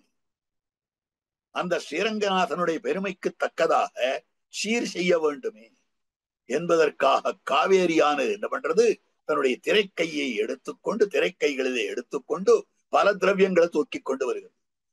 துப்தாப்தி ஜனகா ஜனன்யம் ஸ்ரீரேவ புத்திரீவரா. இப்போ இந்த வரனாக அமைந்திருக்கக்கூடிய உத்தமனான திருவரங்கத்தெம்பெருமானுக்கு தகுந்ததான எப்படிப்பட்ட சீர்களை நான் செய்யறது அப்படின்னு கலக்கமுற்று பலவற்றை கொண்டு வருகிறதான். சஞ்சச்சாமர சந்திர சந்தன மகாமாணிக்க முக்தோத்கரானு காவேரி லஹரீகரை விதததி. அத்தனை திரவியங்களையும் தூக்கினது கொற்றதான் கலங்கி போயிருக்குன்னு சொன்ன. இது ஒரு அற்புதமான அனுபவம்.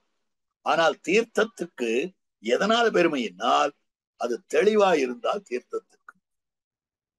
அதனால தண்ணீர் பொன்னி தண்ணீர் பொன்னி என்று காட்டப்படுகிறது. ஆக திரைக்கையால் அடிவருட பள்ளி கொள்ளும் கருமணி, ஒரு நீல ரத்னம் சாய்ந்தாற் போலே அமைந்திருக்கக்கூடிய அந்த இடத்துல கண் வளர்ந்து கொண்டிருக்கக்கூடிய கோமளத்தை, அப்போ கருமணியை கோமளத்தை, கருமணின்னா கருத்த மணியாக இருக்கக்கூடியவன், நீல ரத்னமாக இருக்கக்கூடியவன். அப்ப மணின்னா அதுக்கு காഠின்யம் இருக்கும். ரத்னம்னா கடினமானதே. இந்த ரத்னத்தெல்லாம் சீக்கிரம் உடைத்து விட முடியாது. அவ்வளவு காഠின்யத்தோட கடுமையோட கூடியிருக்கக்கூடியது. அப்படிப்பட்ட கடுமையோடு கூடியிருப்பானா அந்த பெருமானுடைய திருமேனி மிருதுவா இருக்காதா, திருமேனி சுகுமாரமாய் இருக்காதானா கோமளத்தை. கண்ணாலே நாம் பார்த்தாலும் கூட கண்ணால் துவைக்க ஒண்ணாத சௌகுமாரியம், கண்ணாலே அடுத்து பார்க்கிலும் கூட நலுங்கிவிடக்கூடிய நிலை. இதுதான் எம்பெருமானுடைய புஷ்பஹாச சுகுமாரமான திருமேனி. வடிவினை இல்லா மலர்மகள் மத்த நிலமகள் பிடிக்க பூசும்படியான புஷ்பஹாச குமார தரமான திருவடித்தாமரை இணைகள். எம்பெருமானுடைய திருவடிகளை அப்படி வருடி விடணும்னு ஸ்ரீமகாலட்சுமி நாச்சியார் பூதேவி நாச்சியார் இவெல்லாம் பார்க்கிறார். சரின்னு கைய கிட்ட கொண்டு போறா தங்களுடைய திருக்கைகளை. அப்படி திருக்கைகளை அருகிலே கொண்டு சென்றதும் உடனே இழுத்துனுட்டா. காரணம் என்னன்னா, என்னுடைய கைப்பட்டு இந்த திருவடி கொப்பளிச்சு விடுமோ. அதுதான் கருமணியை கோமளத்தை கண்டு கொண்டு நான் கண்ணால பார்த்தாலே என்ன ஆயிடுமோன்னு அப்படி இருக்கக்கூடியவனை கண்டு கொண்டு அதை பார்த்து, எது போலன்னா அபாரமா பசி இருக்கக்கூடியவன் தான் அன்னத்தை பார்த்து விட்டானே ஆனால் எவ்வளவு சந்தோஷப்படுவானோ அத்தனை சந்தோஷப்படும்படியாக என் கண்ணினைகள் இத்தனை நாள் பட்டி போடப்பட்டதாய் அமைந்திருக்கக்கூடிய என்னுடைய கண்கள் அந்த இடத்துல கழிக்கு நாளே அகமன்னம் அகமன்னம் அகமன்னம் அகமன்னாதோ அகமன்னாதோ அகமன்னாதோ. ஆக இங்கே கண்டு கழிக்க வேண்டும். எம்பெருமானுக்கு நான் ஆட்பட்டு இருக்கிறேன், எம்பெருமான் என்னை அனுபவிக்கிறான் என்ன நான் கழிக்க வேண்டும். இங்கிருந்து பரமபதத்துக்கு போகும்படியான சேதனன் முதல்ல சொல்றான் அகமன்னம் அகமன்னம் அகமன்னம். நான் அவனுடைய அனுபவத்துக்கு உரியவனாய் இருக்கிறேன். என்னை அனுபவித்ததினாலே ஆனந்தப்படும்படியான அவனுடைய ஆனந்தத்தை நான் அனுபவித்துக் கொண்டிருக்கிறேன். ஆக கருமணியை கோமளத்தை கண்டுகொண்டு என் கண்ணினைகள் எந்துகொலோ கழிக்குனாலே. இது முதல் பாசுரம் ஆயிற்று. அடுத்தது இரண்டாவது பாசுரம். வாயோ இறைஞொரு துதங்களார்ந்தார் வளையுடம்பின் அழல்நாக உமிழ்ந்து செந்தி வீயாத மலர்ச்சென்னி விதானமே போல் மேன்மேலும் மிகவெங்கும் பரந்ததன்கள் காயாம்பூ மலர்பிறங்கள் அன்னமாலை கடியரங்க தரவணையில் பள்ளி கொள்ளும் மாயோனை மனத்தூணை பற்றி நின்று என் வாயார என்று போலோ வாழ்த்து நாளே. அந்த எம்பெருமானை என்றை தினம் நான் வாழ்த்தப் போகிறேன். முதல்ல பாசுரம் பாடினார், என்றை தினம் கண்குளிர காணப்போகிறேன். ஆக கண்குளிர கண்டால் அடுத்த காரியம் என்ன பண்ணணும்னா வாயார வாழ்த்துவது இதுதான் நம்முடைய காரியம். ஆக அவனை காண வேண்டும், கண்டு வாழ்த்த வேண்டும். ஆக ஏததேவ அமிர்தம் திருட்வா திருப்யந்தி. ஆக எம்பெருமான காண்கிறோம், அடுத்த கணம்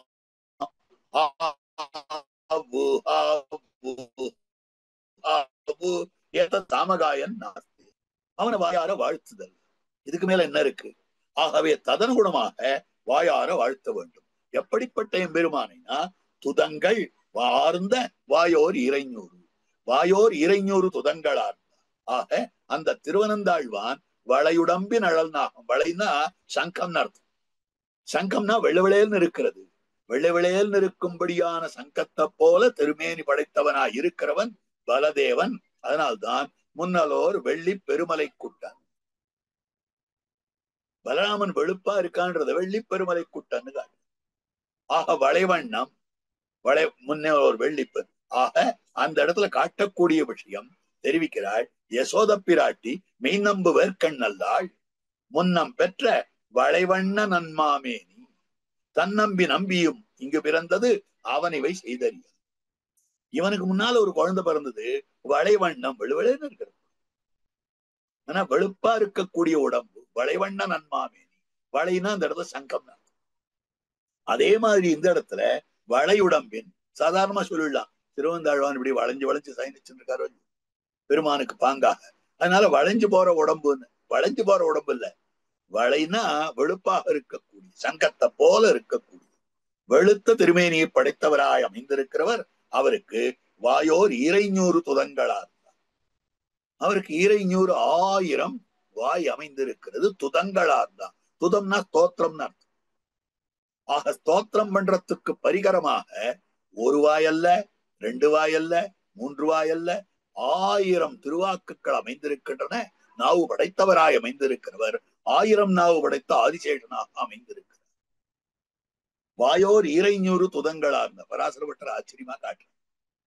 இவருக்கு ஸ்தோத்திரம் பண்றதுக்கு 1000 நாக்கு இருக்கு, எனக்கு ஸ்தோத்திரம் பண்ணக்கூடாதுன்றதுக்கு 1000 நாக்கு வேணும். என்ன புரியலையே சுவாமி அப்படின்னா, திருவரங்கத்தெம்பெருமான் நான் ஸ்தோத்திரம் பண்றேன்னு ஆரம்பிச்சுட்டேனே, இந்த திருவரங்கத்தெம்பெருமான் நான் எப்படி ஸ்தோத்திரம் பண்ண முடியும்? எனக்கு என்ன யோகியத்தை இருக்கு, எனக்கு என்ன தகுதி இருக்கு திருவரங்கத்தெம்பெருமான ஸ்தோத்திரம் பண்றதுக்கு? நான் ஸ்ரீரங்கராஜ ஸ்தவம்னு ஆரம்பித்து விட்டேனே, நான் ஸ்தோத்திரம் பண்ணலாமா பண்ணக்கூடாது? எனக்கு தகுதியே இல்லையேன்னு தன்னுடைய அவை அடக்கமா சொல்லிக்கணும், தகுதி இல்லைன்னு. இப்ப திருவரங்கத்தெம்பெருமான ஸ்தோத்திரம் பண்றதுக்கு எனக்கு தகுதி இல்லைன்னு சொல்றதுக்கு ஒரு தகுதி வேணுமே. என்னால அதெல்லாம் பண்ண முடியாது அப்படின்னு சொல்றதுக்கு, பண்ண முடியும்ன்ற சந்தேகம் வர இடத்துல தானே பண்ண முடியாதுன்னு சொல்லணும். பிரசக்தஸ்ய பிரதிஷேதா, எங்க பிரசக்தி இருக்கிறதோ அங்கதான் பிரதிஷேதம், எங்க வாய்ப்பு இருக்கிறதோ அங்குதான் மறுப்பு. அப்ப வாய்ப்பில்லாத இடத்துல மறுப்பே கிடையாது. இப்ப எங்க வாய்ப்பு இருக்கு, வாய்ப்பே இல்லையே அப்படின்னு சொல்லக்கூடிய விஷயமாக அமைந்திருக்கு. பெரிய மல்லனாக ஒருத்தன் இருக்கிறான், எலியலும்பனாக ஒருத்தன் உட்கார்ந்து. அந்த எலியலும்பன் என்னால் அந்த மல்லனோட சண்டை போட முடியாது அப்படின்னா அது சொல்லவே வேண்டாமே. சண்டை போடுறதுக்கு வாய்ப்பு இருக்குன்னு சொல்ற போதுதான் அவனோட என்னால மல்யுத்தம் பண்ண முடியாதுன்னு சொல்லணும். அந்த மாதிரி வாய்ப்பே இல்லை, இவன் தான் எலியலும்பனாச்சே.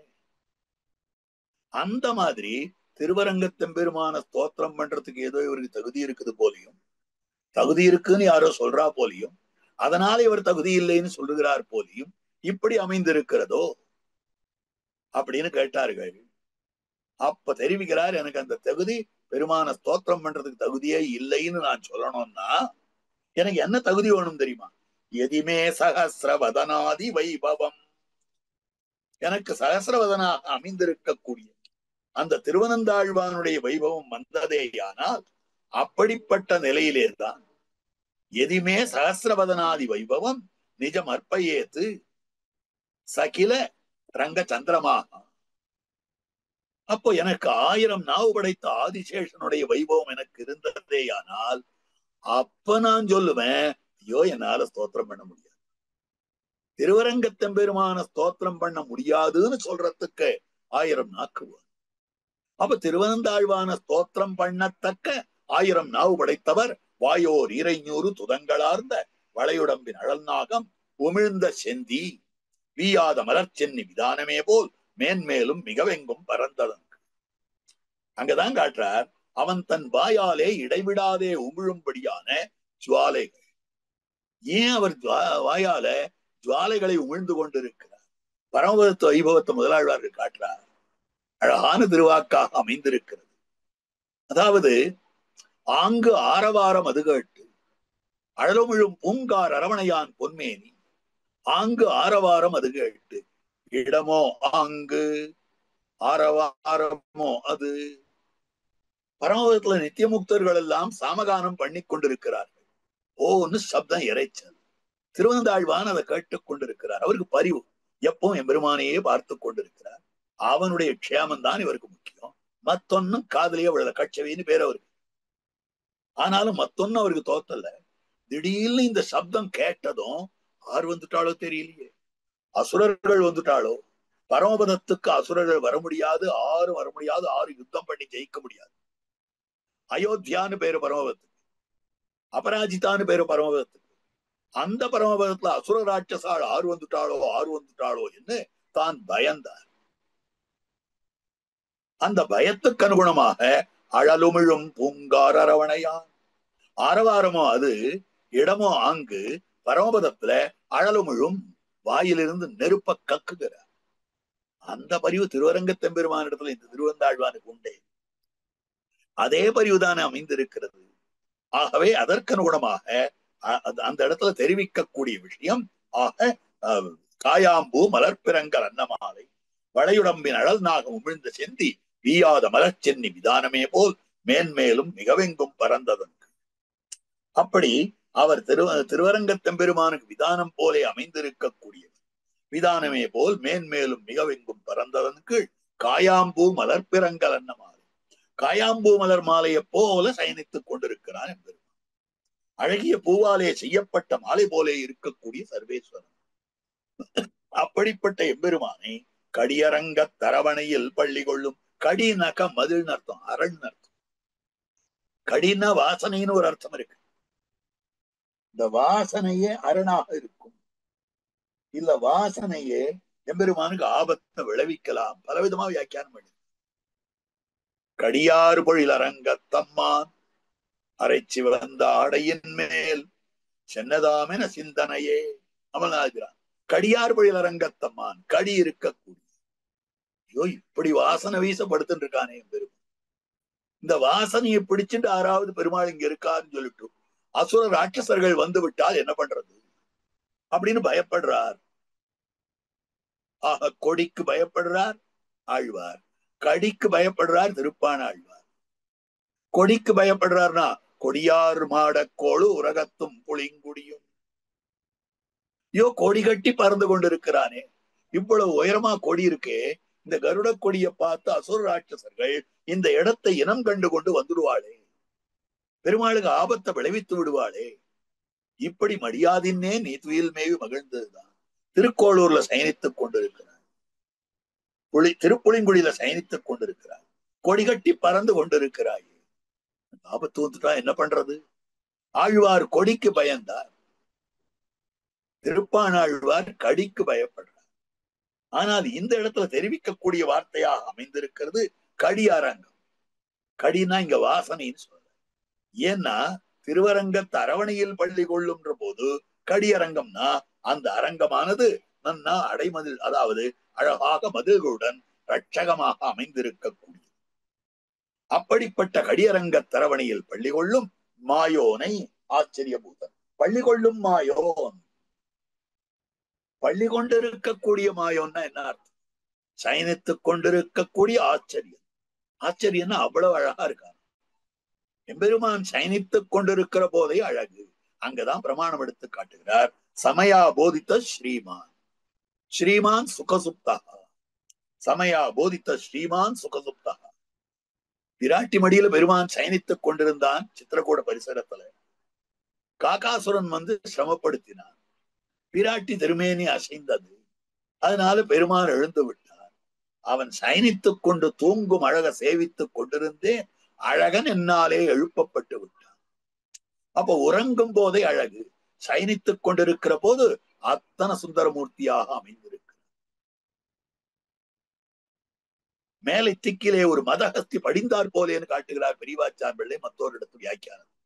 அப்படி எம்பெருமான் தான் சயனித்துக் கொண்டிருக்கிறானே, அப்படிப்பட்ட எம்பெருமானை மாயோனை மணத்தோனை திருவரங்கத்தெம்பெருமானுடைய கர்ப்ப கிரகத்துக்கு முன்பாக 2 தூண்கள் அமைந்திருக்கின்றன.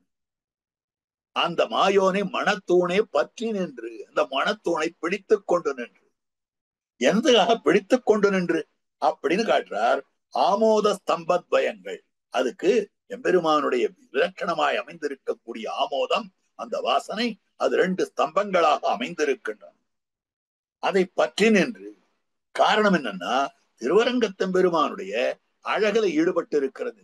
குடதிசை முடிய வைத்து குடைச பாதம் நீட்டி படைசை பின்பு காட்டி தென்திசை இலங்க நோக்கி கடல் நிற கடவுள் இந்த அரவணை தீலுமா கண்டு உடலனுக்கு உருகுமாறு அந்த அழக சேவித்தால் 4 திக்குகளிலேயும் அவன் வியாபரித்துக் கொண்டிருக்கக்கூடிய அந்த விஷயங்களை எல்லாம் பார்ப்போமே. ஆனால் மனச பறிகொடுத்தோம், உடம்பே உருகி போறது. பனியரும் புதிருமாலோ என் செய்கேன் பாவியேன், இந்த மாதிரி ஒரு நிலை ஏற்படுகிறது. அப்ப மயங்கி விழுந்துடாது இருக்கணுமே, அப்ப தள்ளுண்ணாமல் இருக்க வேண்டுமே. அதனால 2 ஸ்தம்பங்களை பற்றி கொண்டு பிடிச்சுட்டு நிற்கணும். மாயோனை மணத்தூணே பற்றி நின்று. அதற்காக திருமணத்தூண்கள் அமைந்திருக்கின்றன. எதுக்காக 2 திருமணத்தூண்கள்னா, திருவரங்கத்தெம்பெருமானுடைய வடிவழகு இருக்கிறதே, அத்தனை பேரையும் அடித்துக் கொண்டு சென்று விடும். அந்த வடிவழகிலே ஈடுபட்டவர்கள் மயங்கி விடுகிறார்கள். அந்த மயக்கம் விழுந்து விடாமல் இருக்க வேண்டும் என்னால் மணத்தூணை பற்றி நின்று என் வாயார என்று போலோ வாழ்த்தினார். அப்படி எம்பெருமானை சேவித்த உடனேயே அவனிடத்துல வேறொரு பிரயோஜனத்தை கேட்கறது உண்டு. சேவிக்கிறதே பிரயோஜனம், அதுக்கு மேல என்ன பிரயோஜனம் உண்டு? ஏததேவ அமிர்தம் திருஷ்டுவா திருப்யந்தி திரஷ்டவ்யா. பார்த்தல் தான் பரம பிரயோஜனம், காட்சிக்கு மேற்பட்ட பிரயோஜனம். அப்ப கண்டதும் என்ன பண்ணணும்னா பல்லாண்டு பாடுதல் தான் பரம பிரயோஜனம். ஆக பல்லாண்டு பல்லாண்டுன்னு சொல்ல முடியுமே ஒழிய மத்தொன்னும் சொல்ல இயலாததாக அமைந்திருக்கக்கூடியது. ஆகவே மாயோனை மணத்தூணை பற்றி நின்று என் வாயாரை என்னுகொலோ வாழ்த்தினாளே. இது 2வது பாசுரம். 3வது பாசுரம், எம்மாண்பின் அயன் 4 நாவினாலும் எடுத்தேத்தி 2 முகமும் கொண்டு எம்மாடு மெழில் கண்கள் எட்டினோடும் தொழுதேத்தி இனிதிரஞ்ச நின்ன சம்போன் அம்மான் தன் மலர்கமல கொப்பொழுதோன்னா அணியரங்கத் தரவணையில் பள்ளி கொள்ளும் அம்மான் தன் அடியினை கீழ் அலர்களிட்டு அங்கு அடியவரோடு என்று போலோ அணுகுனாளே. அற்புதமான பாசுரமாக அமைந்திருக்கும். எம்மாண்பின் அயன், பெரிய மாட்சியுடைய பிரம்மாவாக இருக்கிறார். மாண்பு மாட்சி பெருமை, எவ்வளவு பெருமை உடையவராக அமைந்திருக்கக்கூடிய. அப்போ என்ன பெருமை அவருக்கு அப்படின்னா, 4 நாக்குன்னு சொல்லியிருக்கோம் இல்லையோ. ஆஹா, ஸ்தோத்திரம் பண்றதுக்கு 1 நாக்கு இல்ல, 2 நாக்கு இல்ல, 3 நாக்கு இல்ல, 4 நாக்கு படைத்தவராக அமைந்திருக்கக்கூடியவர். அதனால்தான் எம்மாண்பு சதுர்முக பிரம்மாவாக இருக்கிறார். எம்மாண்பின் அயன் 4 நாவினாலும் எடுத்து. அப்போ ஸ்தோத்திரத்துக்கு பண்ணும்படியான தன்மை குறைவில்லாமல் இருக்கிறது எம்மாண்பு. அவருடைய ஞானம் பாரமா வேதத்தை பெருமாளிடம் இருந்து பெற்றவர். அந்த வேதத்தை கொண்டு எம்பெருமான ஸ்தோத்திரம் பண்ணுவதற்குண்டானதான வாய்ப்பை பெற்றவர். 4 முகத்தாலே 4 வேதங்களை வெளியிடும்படியான பெருமை இத்தனை அவருக்கு அமைந்திருக்கக்கூடியது எம்மாண்பு. அவர் 4 நாவினாலும் எடுத்தேத்தி. ஆக ஸ்தோத்திரத்துக்கு பரிகரமாய் அமைந்திருக்கக்கூடிய 4 நாக்குகளாலே 4 நாவினாலும் அவர் எம்பெருமானை ஸ்தோத்திரம் பண்ணுகிறார். ஆக எடுத்தேத்தி. எவ்வளவு ஸ்ரத்தை இருக்கும், அந்த ஸ்ரத்தைக்கு ஏற்றபடி அந்த எம்பெருமான ஸ்தோத்திரம் பண்ணுகிறார். அதுக்கு மேல 4 வேதத்துக்கு சமைந்திருக்கக்கூடிய அந்த 4 முகத்தையும் எடுத்துக்கொண்டு ஆக எல்லா பக்கங்களிலிருந்தும் 8 திருக்கண்களோடும் அவனை அனுபவிக்க இருக்கக்கூடிய கண். என்ன பாக்கியம் பெற்றவர்! ஸ்தோத்திரம் பண்றதுக்கு 4 வாய்கள் அமைந்திருக்கின்றன, 4 நாக்குகள் அமைந்திருக்கின்றன. சேவிப்பதற்குன்னு 8 கண்கள் அமைந்திருக்கின்றன. எம்பெருமானுடைய அற்புதமான திருமேனி சௌந்தரியத்தை சேவிப்பதற்குன்னு 8 கண்கள் அமைந்திருக்கின்றன. ஆக கண் படைத்த பிரயோஜனம் பெற்றார். திருவரங்கத்தெம்பெருமான வந்து எம்மான் வினயன் 4 நாவினாலும் எடுத்தேத்தி ஈரிரண்டு முகமும் கொண்டு எம்மாடு மெழில் கண்கள் எட்டினோடும் தொழுதேத்தி இனிது இறைஞ்ச நின்ன செம்பொன். அப்படி அமைந்திருக்கிறான் எம்பெருமான் திருவரங்கத்தெம்பெருமான்.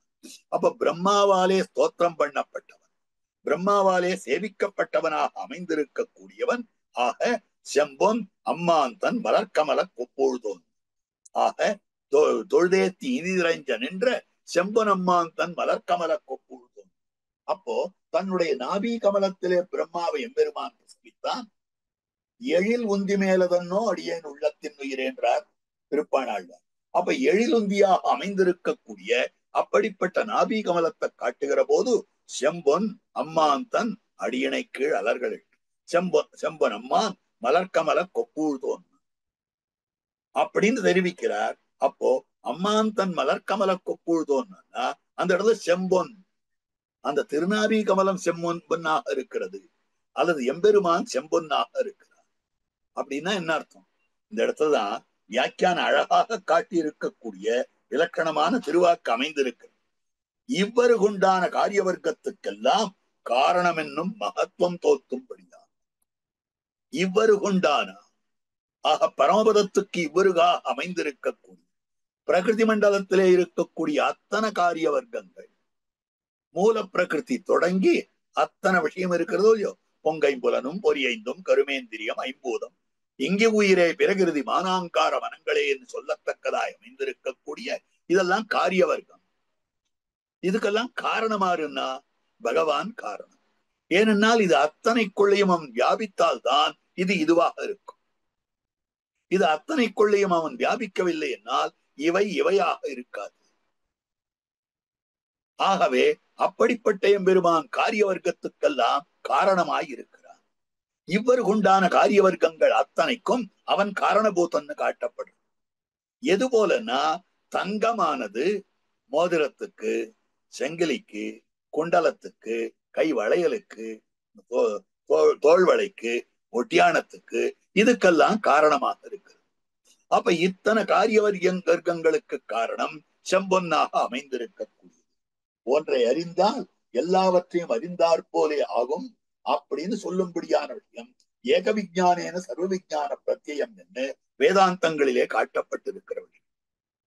மண்ணை அறிந்தால் குடம் அந்த மண்ணினுடைய விகாரமாய் அமைந்திருக்கக்கூடிய, மாறுபாடாய் அமைந்திருக்கக்கூடிய மண், அதாவது மண்ணை உபாதானமாக கொண்டிருக்கக்கூடிய பொருள்கள் ஆக பானையை தெரிந்து கொள்ளலாம், சட்டியை தெரிந்து கொள்ளலாம், பல்லாவை தெரிந்து கொள்ளலாம், மடக்க தெரிந்து கொள்ளலாம், அகல தெரிந்து கொள்ளலாம், இத்தனையும் தெரிந்து கொள்ளலாம். அதே மாதிரி பொன்னை தெரிந்து கொண்டு விட்டோமே ஆனால் அந்த பொன்னின் மாறுபாடுகளாய் அமைந்திருக்கக்கூடிய, வேற்று வடிவங்களாய் அமைந்திருக்கக்கூடிய குண்டலத்தை தெரிந்து கொள்ளலாம், வளையலை தெரிந்து கொள்ளலாம், அட்டிகையை தெரிந்து கொள்ளலாம், பலவிதமான ஆபரணங்களை தெரிந்து கொள்ளலாம். ஆகவே இதெல்லாம் காட்டப்படும். அப்போ இந்த இடத்துல அம்மான் தன் மலர்கமல கொப்பூழ்தோன்ன அணியரங்க தரவணின்னா இனிதிரைஞ்ச நன்ன செம்பொனம்மான். ஏன்னா சிருஷ்டிக்கு கடவனா இருக்கக்கூடிய பிரம்மாவை முதல்ல சொல்லப்பட்டிருக்கிறபடியாலே எம்மான் 4 நாவினாலும் எடுத்தேத்தின்னு சொன்ன ஒருபாடு இந்த இடத்துல செம்பொன்றத்துக்கு ஸ்பிருகணீயமான அர்த்தம் சொல்லலாம். ஸ்பிருகணீயமான அர்த்தம் சொல்லுவதற்கு எந்த விதமான தடையும் கிடையாது. அந்த அர்த்தமும் சொல்லியிருக்கார், ஸ்பிருகணீயமாய். அதுக்கு மேல இவ்வரு கொண்டான காரிய வர்க்கத்துக்கெல்லாம் அம்மான் ஆக செம்பனம்மான்னு சொன்னபடியாலே இது ரெண்டுத்துக்கும் சேர்ற போது ஸ்பிருகணீயமான செம்பொன் அர்த்தம். அதுக்கு மேல அம்மான்னா சுவாமியாக அமைந்திருக்கிறான்னால் அவனுடைய மகத்துவம் தோத்துகிறது. அந்த மகத்துவம் தோத்தும்படியாக இருக்கக்கூடிய தாமரை பூவையுடைய தன்னுடைய திரு நாபி கமலம் அதுதான் காட்டுறார். அம்மான் தன் மலர் கமல கொப்பு. அவனுடைய மகத்துவம் எதனால தோன்றுகிறதுனா நான்முகனுடைய சம்பந்தத்தை சொன்னார். ததனுகுணமாக காரணத்துவம் சொல்ல வேண்டும். ஏனென்னால் காரிய வர்க்கங்களுக்கெல்லாம் நான்முகன் காரணம் நினைச்சிட்டு இருக்கும். நான்முகனான பிரம்மாவை சிருஷ்டி கடவுள் நினைத்துக் கொண்டிருக்கிறோம். இல்லை இல்லை, அந்த பிரம்மாவையும் சிருஷ்டித்தவர் அவர் தான். அதனால்தான் செம்பொன் அம்மான் தன் மலர்கமல கொப்பூழ் தோன்ன அணியரங்க தரவணையில் பள்ளி கொள்ளும் அம்மான் தன் அடியணை கீழ் அலர்களிட்டு அங்கு அடியவரோடு என்று போதோ அணுகு. அங்கதான் ஆசைப்படுகிறார். அடியவரோடு என்றுகளோ அணுகுனாளே. ஆழ்வார் ஆசைப்பட்ட விஷயத்தை இவர் ஆசைப்படுகிறார்னு முதல்ல அவதாரிகா பிரகரணத்துல விண்ணப்பம் பண்ணினேனே, அந்த அர்த்தம் காட்டப்படுறது அங்க அடியவரோடு. திருவரங்கன் திருமுத்தத்து அடியவர்களோடு என்று சேரப்போகிறேன் என்று சேரப்போகிறேன் என்று தெரிவிக்கும்படியான வார்த்தையாக அமைந்திருக்கிறது. அது காட்டப்பட்டது. அடுத்ததாக 4வது பாசுரத்தினுடைய அனுபவமாக அமைந்திருக்கு. மாவினவாய் பிளந்துகந்த மாலை வேலவண்ணனை என் கண்ணனை வன்புன்னமேந்தி ஆவினையன் உய்யக்கொண்ட ஆயரேத்தை அமரர்கள் தம் தலைவனை அந்தமிழின் இன்பப்பாவினை அவ்வடமொழியை பற்றற்றார்கள் பயிலரங்க தரவணையில் பள்ளி கொள்ளும் கோவின நாவுரவழு எந்த கைகள் பொய்மலரு என்னுகொலோ கூப்பு நாளை மாவினவாய் பிளந்துகந்த மாலை. கேசி என்னும்படியான ஆசுரனை அனாயாசமாக பிளந்திருக்கிறான் என்பது. அப்போ மாவினவாய் பிளந்தான், சந்தோஷப்பட்டான். கேசியை கொண்டுட்டேன் பெருமான் சந்தோஷப்பட்டான். பிளந்து உகந்த மால். என்ன சந்தோஷம்! என்ன அழிக்கிறதுக்கு வந்தான், அவன் அழிச்சுட்டும் பாத்தியா, அந்த சந்தோஷமானா இல்ல. என்னை அழிக்கும் முகத்தாலே என் அடியவர்களுக்கு வருத்தத்தை உண்டு பண்ணணும்னு பார்த்தான். என்னை அழிக்கும் முகத்தாலே இந்த கோப கோபிகளுக்கெல்லாம் வருத்தத்தை உண்டு பண்ணணும்னு பார்த்தான். என் அடியவர்களுக்கு வருத்தம்னா என்னால பொறுத்துக்க முடியுமா? இப்ப என்னுடைய அடியவர்களுடைய வருத்தம் போச்சொல்லியோ, அதனால ஆஷ்டித விரோதி போக பெற்றோம் என்று சந்தோஷப்பட்டவனாய் இருக்கக்கூடிய மால். மாவினவாய் பிளந்து உகந்த மாலை. மாவினவாய் பிளந்ததற்கு காரணம் ஆஷ்டித விரோதி போனது. அதனாலே உகப்பு. அந்த உகப்பினாலே இவன் ஆஷ்டித வியாமுக்தனாயிருக்கிறான். தன்னிடத்துல யார் யார் ஆதரித்திருக்கிறார்களோ, யார் யார் ஆசிரித்திருக்கிறார்களோ அவர்களிடத்திலே பரிபூர்ணமான வியாமோகம், பரிபூர்ணமான மயக்கம். அந்த மயக்கத்துக்கு அனுகுணமாக ஆஷ்டிதம் வியாமுக்தன். அடியவர்கள் விரோதி போச்சுன்னா இவனுக்கு என்ன சந்தோஷம், எனக்கு என்ன லாபம்? இல்லை, என் அடியவர் விரோதி போச்சு. அவ இடத்துல எவ்வளவு மயக்கம் இருக்கணும் பெருமானுக்கு, எவ்வளவு ஆசை இருக்கணும் பெருமானுக்கு. அந்த ஆசைக்கு அனுகுணமாக தெரிவிக்கக்கூடிய வார்த்தை. ஆகவே மாவினவாய் பிளந்துகந்த மாலை வியாமுக்தனைன்னு காட்டினார். வேலை வண்ணனை. ஆக ஆஷ்டித விரோதிகள் வளர்ந்தாலும் கூட விட ஒண்ணாத வடிவழி. ஆச்சரியமா வியாக்கியானம் பண்ண இல்ல, அடியவர்களுடைய விரோதியை போக்கவே மாட்டான் பெருமான். அடியவர்களுடைய விரோதியை போக்காதவனாக அமைந்திருக்கக்கூடியவன். பரவாயில்ல, அதனால நான் அழகா இருக்கானே, அது போருமே. என்னை படுகொலை அடைத்தாலும் கூட அவனை விட முடியாது. அதுதான் வேலை வண்ணன். கடலை போல கடல் நிற வண்ணனாகத்தான் அமைந்திருக்கிறான் என் கண்ணனை. ஆக அதுக்கு மேல எனக்கு பவ்யனாகவும் இருக்கு. ஆக ஆஷ்டித விரோதி ரசன சீலனாக இருக்கிறான். மாவினவாய் பிளந்துகந்த மாலை. பரம சுந்தரமூர்த்தியா இருக்கிறான் வேலை வண்ணனை. எனக்கு பவ்யனா இருக்கிறான் என் கண்ணனை. ஆக எம்பெருமானுடைய ஆஷ்டித பவ்யத்துவம், ஆஷ்டித விரோதி நிரசன சீலத்துவம், அதற்கு மேற்பட ஆஷ்டிதர்களை ஆகர்ஷிக்கக்கூடிய நிலை. இந்த மூணையும் காட்டக்கூடிய விஷயம். வன்குன்னமேந்தி ஆவினை என்று கொண்ட ஆயரேற்று. வன்குன்றமேந்தி குன்னத்தை ஏந்தினான். கோவர்தன பர்வதத்தை ஏந்தி பகவான் ஆற ரட்சித்தான். கண்ணா நீயே சரண் என்று ஆயரஞ்ச அஞ்சாமுன். கண்ணா நீதான் சரணம், நீதான் சரணம் அப்படின்னு சொல்லிட்டு எல்லா ஆயர்களும் சிரமப்பட்டார். எல்லா ஆயர்களும் அவனை பிரார்த்தித்தார்கள். கண்ணா இப்படி மழை பெய்யறதை யார் காப்பாத்துவா? நீதான் காப்பாத்து. நீ சொன்னேன்னு நாங்கள் கோவர்தனத்துக்கு பூஜை பண்ணினோம். இந்த கோவர்தன மலைக்கு பூஜை பண்ணினபடியாலே இந்திரன் கோச்சுட்டான். அந்த இந்திரன் மழையை பொழிவித்துக் கொண்டிருக்கிறான். இந்த மழையில நாங்க வாழ முடியலையே, போயிடுவோம் போல இருக்க, என்ன பண்றதுன்னு உடனே கோவர்தனத்தை எடுத்து அவளை காப்பாத்தினான் இப்படின்னு நாம சொல்லிட்டு இருக்கோம். ஆனா நம் பூர்வர்கள் ஆயர்களை காப்பாத்துல பசுக்களை காப்பாத்தினான். ஆவினை என்று உய்யக்கொண்ட ஆயரேற்றை நெடுங்கால் குன்னம் குடையொன்னேந்தி நிறையை சிரமத்தால் நடுங்காவண்ணம் காத்தான். ஏன்னா ஆயர்கள் பிரார்த்தித்தார்கள். பிரார்த்திக்க கூட தெரியாது அந்த பசுக்களுக்கு. கண்ணனம் பெருமான் உபகாரம் பண்ணினான். உபகாரம் பண்ணின போது கிருத்தஜதை என்னும்படியான ஸ்மிருதி எல்லா ஆயர்களுக்கும் இருந்தது. தேவோவா தானவோவாத்வம், நீ தேவனா தானவனா இப்படி வச்சுருக்கியே கண்ணா அப்படின்னு எல்லாரும் சொல்ற. ஆயர்கள் எல்லாம் இடையர்கள் எல்லாம் சொல்ற. ஆனா இந்த பசுக்கள் ஏதாவது ஒரு வார்த்தை கண்ணன் பெருமான் நம்மளை காப்பாத்தினானே, அவனுக்கு ஒரு நன்றி சொல்ல வேண்டும். நன்றி நவிலும் விழான்னு ஏதாவது எடுத்துதான் கிருத்தஜதா ஸ்மிருதி கூட இல்லாதவையாய் அமைந்திருக்கக்கூடியவை ஆவினை என்று உய்யக் கொண்ட ஆயரேற்றை அமரர்கள் தம் தலைவனை அந்தமிழின் இன்பப்பாவினை. இதெல்லாம் ரொம்ப அழகா காட்டுறாரு. அந்தமிழின் இன்பப்பாவினை, பா இன்பப்பா, தமிழின் இன்பப்பா, அந்தமிழின் இன்பப்பா, அழகிய தமிழினுடைய இனிமையான பா. வீட்டின்ப இன்பப்பாக்களில் திரவிய பாஷா நிரூபண சமம் இன்பமாரியில் ஆராய்ச்சி. அந்த இடத்துல அந்த தமிழின் இன்பப்பா, இந்த இன்பப்பாவை தான் எடுக்கிறார் ஆச்சாரிய இதயத்துல அழகிய மணவாள பெருமாள் நாயன். இப்ப அந்த தமிழின் இன்பப்பான்னா தமிழ் பாட்டெல்லாம் இனிமையா இருக்கும். தமிழ்னாலே இனிமைன்னு அர்த்தம். ஆக மதுரமான பாஷை எல்லாம் வாஸ்தவம் தான்.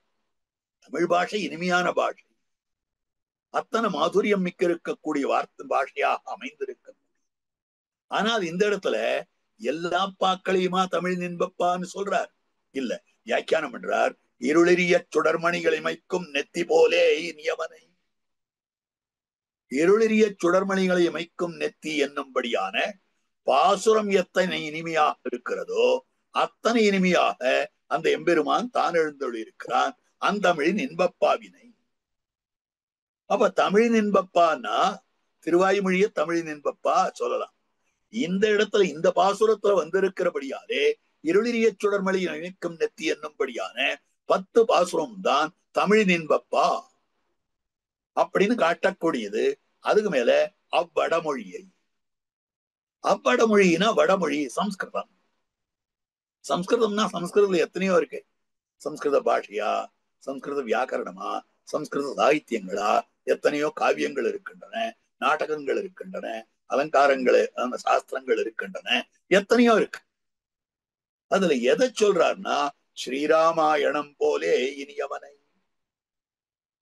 அப்ப வடமொழின்னா ஸ்ரீராமாயணம்னு காட்டுறார், தமிழ்னா இருளிரியான்னு காட்டுறார். அப்படின்னா என்ன அர்த்தம் தெரியுமா? இந்த தந்தமிழின் இன்பப்பாவினைனா இருளிரியான்னு இந்த 10 பாட்டு ஆரம்பிக்கிறது. அவ்வடமொழின்னா ஸ்ரீராமாயணம்னு முடியறது. அதாவது இவர் இந்த பெருமாள் திருமொழியை பூர்த்தி பண்ணும்படியான கடைசி 10 பாசுரங்கள் முழு ஸ்ரீராமாயணமும் உத்தர ஸ்ரீராமாயணமாக பட அமைந்திருக்கிறது. அங்கனடு மதில் புடசூழ் அயோத்தி என்னும் அணிநகர துலகனைத்தும் விளக்கும் சோதி வெங்கதிரோன் குலத்துக்கோர் விளக்காய் தோன்னி வெண்முழுதும் உய்யக்கொண்ட வீரன் தன்னை செம்பனடும் கருமையிலை ராமன் தன்னை என்ன இந்த ஸ்ரீராமாயணம் முழுக்க அற்புதமாக தெரிவிக்கக்கூடிய வார்த்தை. அதாவது தயரதன் தன் மகனாய் தோன்றிற்றது முதலா தன் உலகம் புக்கதீரா. அப்ப அந்த ஸ்ரீராமாயணமாக அமைந்திருக்கக்கூடியது அதுபோலே இனியவனை. அப்ப என்ன அர்த்தம் தெரியுமா? மொத்த பெருமாள் திருமொழியும் இனிமையானது. ஆக உபக்கிரம உபசம்ஹார நியாயத்தாலே ஆரம்பத்தை சொன்னார், முடிவை சொன்னார், ரெண்டுத்தையும் சேர்த்துருங்கோ. இதுக்கு நடுவுல இருக்கக்கூடியது அத்தனையும் இனிமையாக அமைந்திருக்கக்கூடியது. ஆகவே அந்த தமிழின் இன்பப்பாவினை அவ்வடமொழியை பற்றற்றார்கள் பயில் அரங்கத்தரவணையில் பள்ளி கொள்ளும் கோவினை நாவுரவழுத்தி எந்தன் கைகள் கொய்மலர் தூ என்று கொலோ கூப்பு நாளே. ஆக முன்னால கண்கள் என்று காணும்னு சொன்னார். அதுக்கு மேல ஸ்தோத்திரம் பண்ண வேண்டும்னு ஆசைப்பட்டார். அதுக்கு மேல அடியவர்களோடு சேர வேண்டும்னு ஆசைப்பட்டார். கைகளை கூப்ப வேண்டும் என்று காய்க வியாபாரத்தை காணும்படியான விஷயமாக கை தழும்பேறும்படி புஷ்பாதி உபகரணங்களை கொண்டு அவருக்கு பணிமாறி அஞ்சலி பண்ண வேண்டும் என்று ஆசைப்பட்டது. இது 4வது பாசுரம். அடுத்தது 5வது பாசுரம்.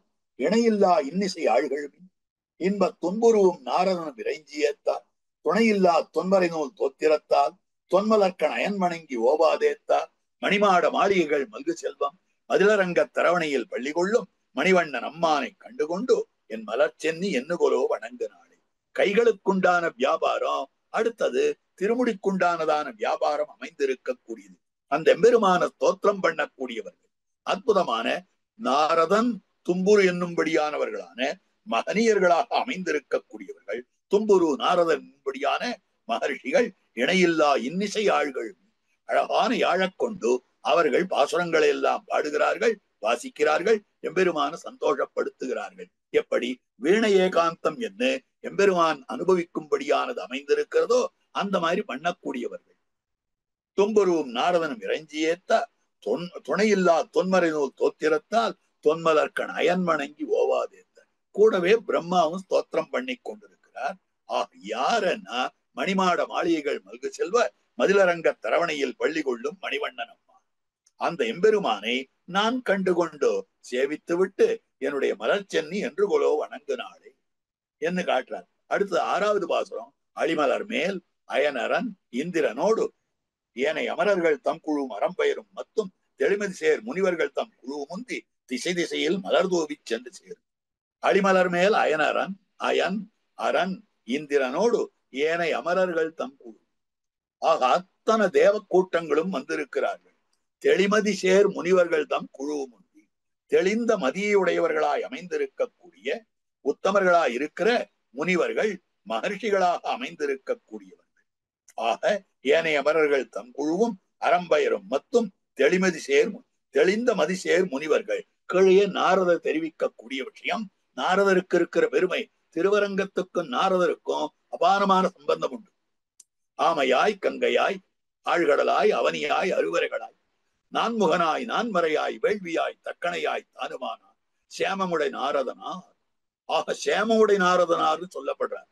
அவர் சென்று சென்று துதித்திரஞ்ச கிடந்தான் கோயில். ஒரு மகாபாரத சரித்திரத்தை எடுத்து அந்த சரித்திரத்திலே கிருஷ்ணனை ஸ்தோத்திரம் பண்ண நாரதனார் சென்று சென்று அடிக்கடி அந்த திருவரங்கத்தை பெருமான ஸ்தோத்திரம் பண்றார் பெரியாழ்வார் காட்டுறார். ஆகவே அப்படிப்பட்ட நாரதர் உட்பட தெளிமதி சேர் முனிவர்கள் தம் குழு முந்தி திசை திசையின் மலர் தூவி சென்று சேரும் களிமலர் சேர் பொழில் அரங்கத்து உரகம் ஏறி கண் வளரும். அந்த சேஷபரியங்கத்திலே சயனித்துக் கொண்டிருப்பவராய் அமைந்திருக்கக்கூடிய அப்படிப்பட்ட எம்பெருமான் உரகமேறி கண் வளரும் கடல் வண்ணர் கமல கண்ணும் ஒளிமதி சேர் திருமுகமும் கண்டுகொண்டு என் உள்ளமிக எண்ணுகொளோ உருகுநாள். என்னுடைய உள்ளம் என்னைக்கு உருக போகுது? இதெல்லாம் எனக்கு கிடைக்கணுமே. இது முழுக்க பிரார்த்திக்கிறார். அனுபவத்தை பிரார்த்திக்கும்படியானவர். அடுத்த பாசுரம் 7வது பாசுரம்.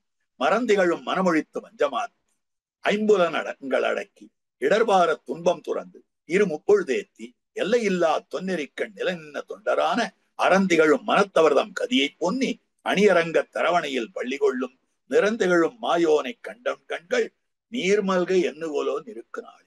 பனியரும் புதிருமாலோன்னு சொன்னாரே தொண்டரடிப்பொடி ஆழ்வார். அந்த மாதிரி அந்த எம்பெருமான் திருமுன்பு நின்று அந்த எம்பெருமான சேவிக்க கண்களிலே தாரதாரையாக ஜலம் பெருக்கிக் கொள்ள வேண்டும். கண்கள் அசம்பொழுகா நினைந்திருந்தே சிரமம் தீர்ந்தேன் அப்படின்னு சொல்லும்படியானதாக அமைந்திருக்கணும். அதாவது மறந்திகளும் மனமொழித்து வஞ்சமாற்றி. ஆக மரம்னு சொன்னா அதுக்கு அர்த்தம் காட்டுறார். கொலையும் சினமும் கொடுமையும். மரம் திகழும் ஒருத்தருடைய மனசுலயும் கொலை இருக்கிறது, சினம் இருக்கிறது, அதுக்கு மேல கொடுமை இருக்கிறது. இவற்றாலே விளங்கா நின்றிருக்கும்படியான மனம் திகழும் மனசை வாசனையோட போக்கி என்னை தீமனம் கெடுத்தா என்ன அது அப்படியே தூர தூக்கி போட்டு வஞ்சமாற்றி அதுக்கு மேல பொய்யையும் மாற்றி வஞ்சகத்தனத்தையும் மாற்ற வேண்டும். ஐம்புலன்கள் அடக்கி நம்முடைய பஞ்ச இந்திரியங்களையும் நாம ஒரு பட்டி புகாதபடி கட்டி போட்டிருக்க வேண்டும். அதுக்கு மேல இடர்பார துன்பம் துறந்து துன்பத்தை விளைவிக்க கூடியதாய் அமைந்திருக்கக்கூடிய பாரமாய பழவினை பற்றது. அப்படிப்பட்ட பாப சமூகங்களை போக்க வேண்டும். இருமுப்பொழுதேத்தி ஆக பஞ்சகால பராயணர்களாக இருக்கக்கூடியவர்கள் அவ என்ன பண்றான்னா பகவத் விஷயத்திலே ஈடுபட்டிருக்கக்கூடிய மகாத்மாக்கள் தங்களுடைய மறந்திகளும் மனத்தை ஒழிக்கிறார்கள், வஞ்சத்தை மாற்றுகிறார்கள், பஞ்ச இந்திரியங்களை அடக்குகிறார்கள், இடர்பார துன்பத்தை துறக்கிறார்கள், இருமுப்பொழுதேத்துகிறார்கள். இருமுப்பொழுதுனாக்கா 3-2-5 பஞ்சகால பராயணர்களாக அமைந்திருக்கக்கூடியவர்கள். இந்த கால முப்பொழுதேத்தி இருனா பெருசா இருக்கக்கூடிய 3 காலங்களிலேயும் எம்பெருமான ஸ்தோத்திரம் பண்ணி அப்படி எம்பெருமான ஸ்தோத்திரம் பண்ணி எல்லையில்லா தொன்னெறிக்கண் நில நின்ன தொண்டரான அறந்திகளும் மனத்தவர்தம் கதியை பொன்னி அணியரங்க திருமுற்ற தடியார்தங்கள் அணியரங்க தரவணையில் பள்ளி கொள்ளும் நிறந்திகளும் மாயோனை கண்டு என் கண்கள் நீர்மல்க நிற்க வேண்டும் பிரார்த்தித்தார்.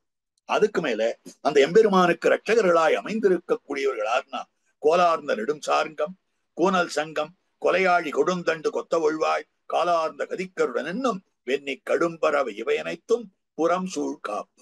அந்த எம்பெருமானை ரட்சித்துக் கொண்டிருக்கக்கூடியவர்கள் இத்தனை பேரும் கோலார்ந்த நெடும் சார்கம், அதுக்கு மேல கூனல் சங்கம்னு சொல்றார்.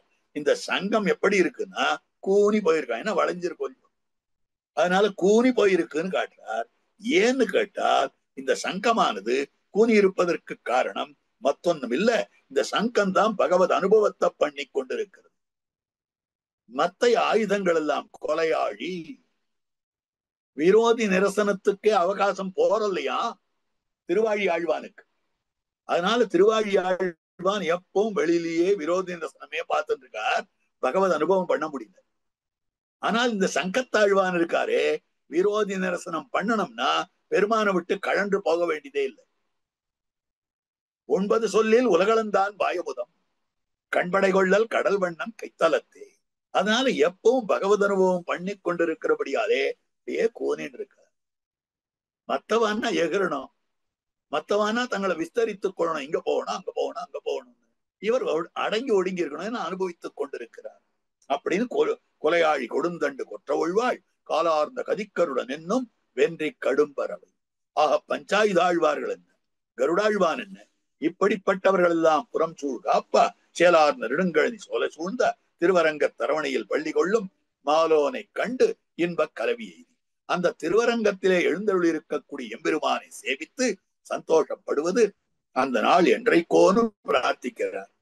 அடுத்து தூராத மனக்காதல் தொண்டர் தங்கள் குழாங்குழுமி 9வது பாசுரம். திருப்புகழ்கள் பலவும் பாடி ஆறாத மனக்களிப்போடு அழுது கண்ணீர் மழைசோர நினைந்துருகி எத்தும் நாளும் சீரார்ந்த முழவோச பறவை காட்டும் திருவரங்க தரவணையில் பள்ளி கொள்ளும் போராழி அம்மானை கண்டு துள்ளி பூதலத்தில் எண்ணுகொலோ பொருள் நாளை. அந்த எம்பெருமானை தொண்டர்கள் எல்லாம் தாங்கள் ஸ்தோத்திரம் பண்ணி கொண்டிருக்கிறார்கள். எத்தனை ஸ்தோத்திரம் பண்ணினாலும் கூட அவர்கள் திருப்தி அடைவது கிடையாது.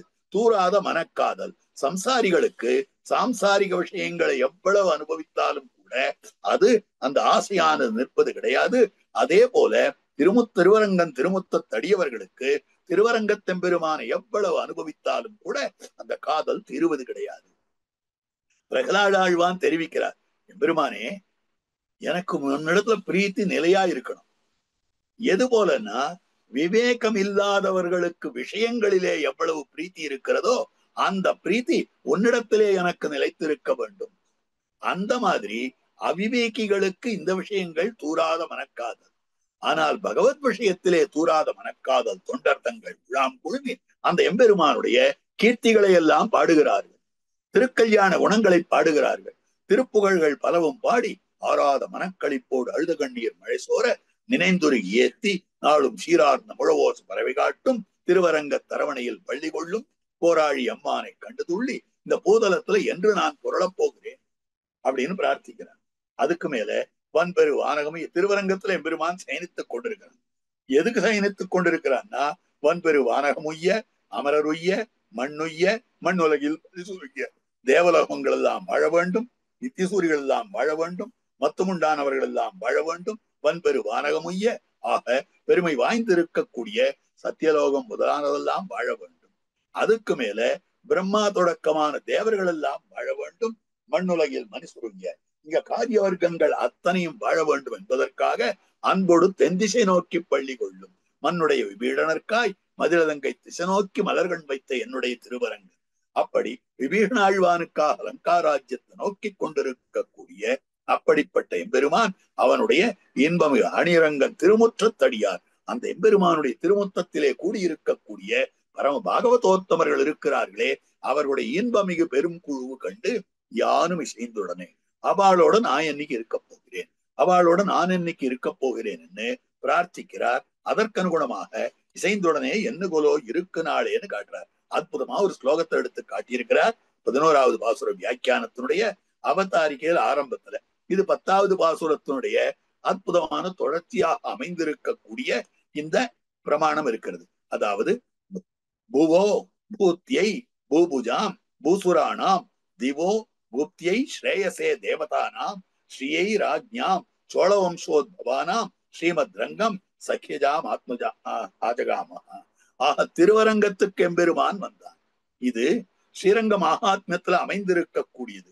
ஆக பூமி என்ன, இந்த பூமியை ரட்சிக்கக்கூடியவர்களா இருக்கக்கூடிய அரசர்கள் என்ன, பிராமணோத்தமர்கள் என்ன, தேவலோகம் என்ன, தேவலோகத்திலே இருக்கக்கூடிய தேவதைகள் என்ன, அப்படிப்பட்ட நிலையிலே இந்த சோழ ராஜ வம்சங்கள் என்ன, இதையெல்லாம் காப்பதற்காக சோழ வம்சத்திலே உதித்தவர்கள் என்ன, இவர்கள் எல்லாம் காப்பதற்காக ஸ்ரீரங்க விமானமானது நேர காவேரி கரைக்கு வந்தது, காவேரி நடுவிலே வந்தது என்று காட்டக்கூடிய அற்புதமான விஷயம்.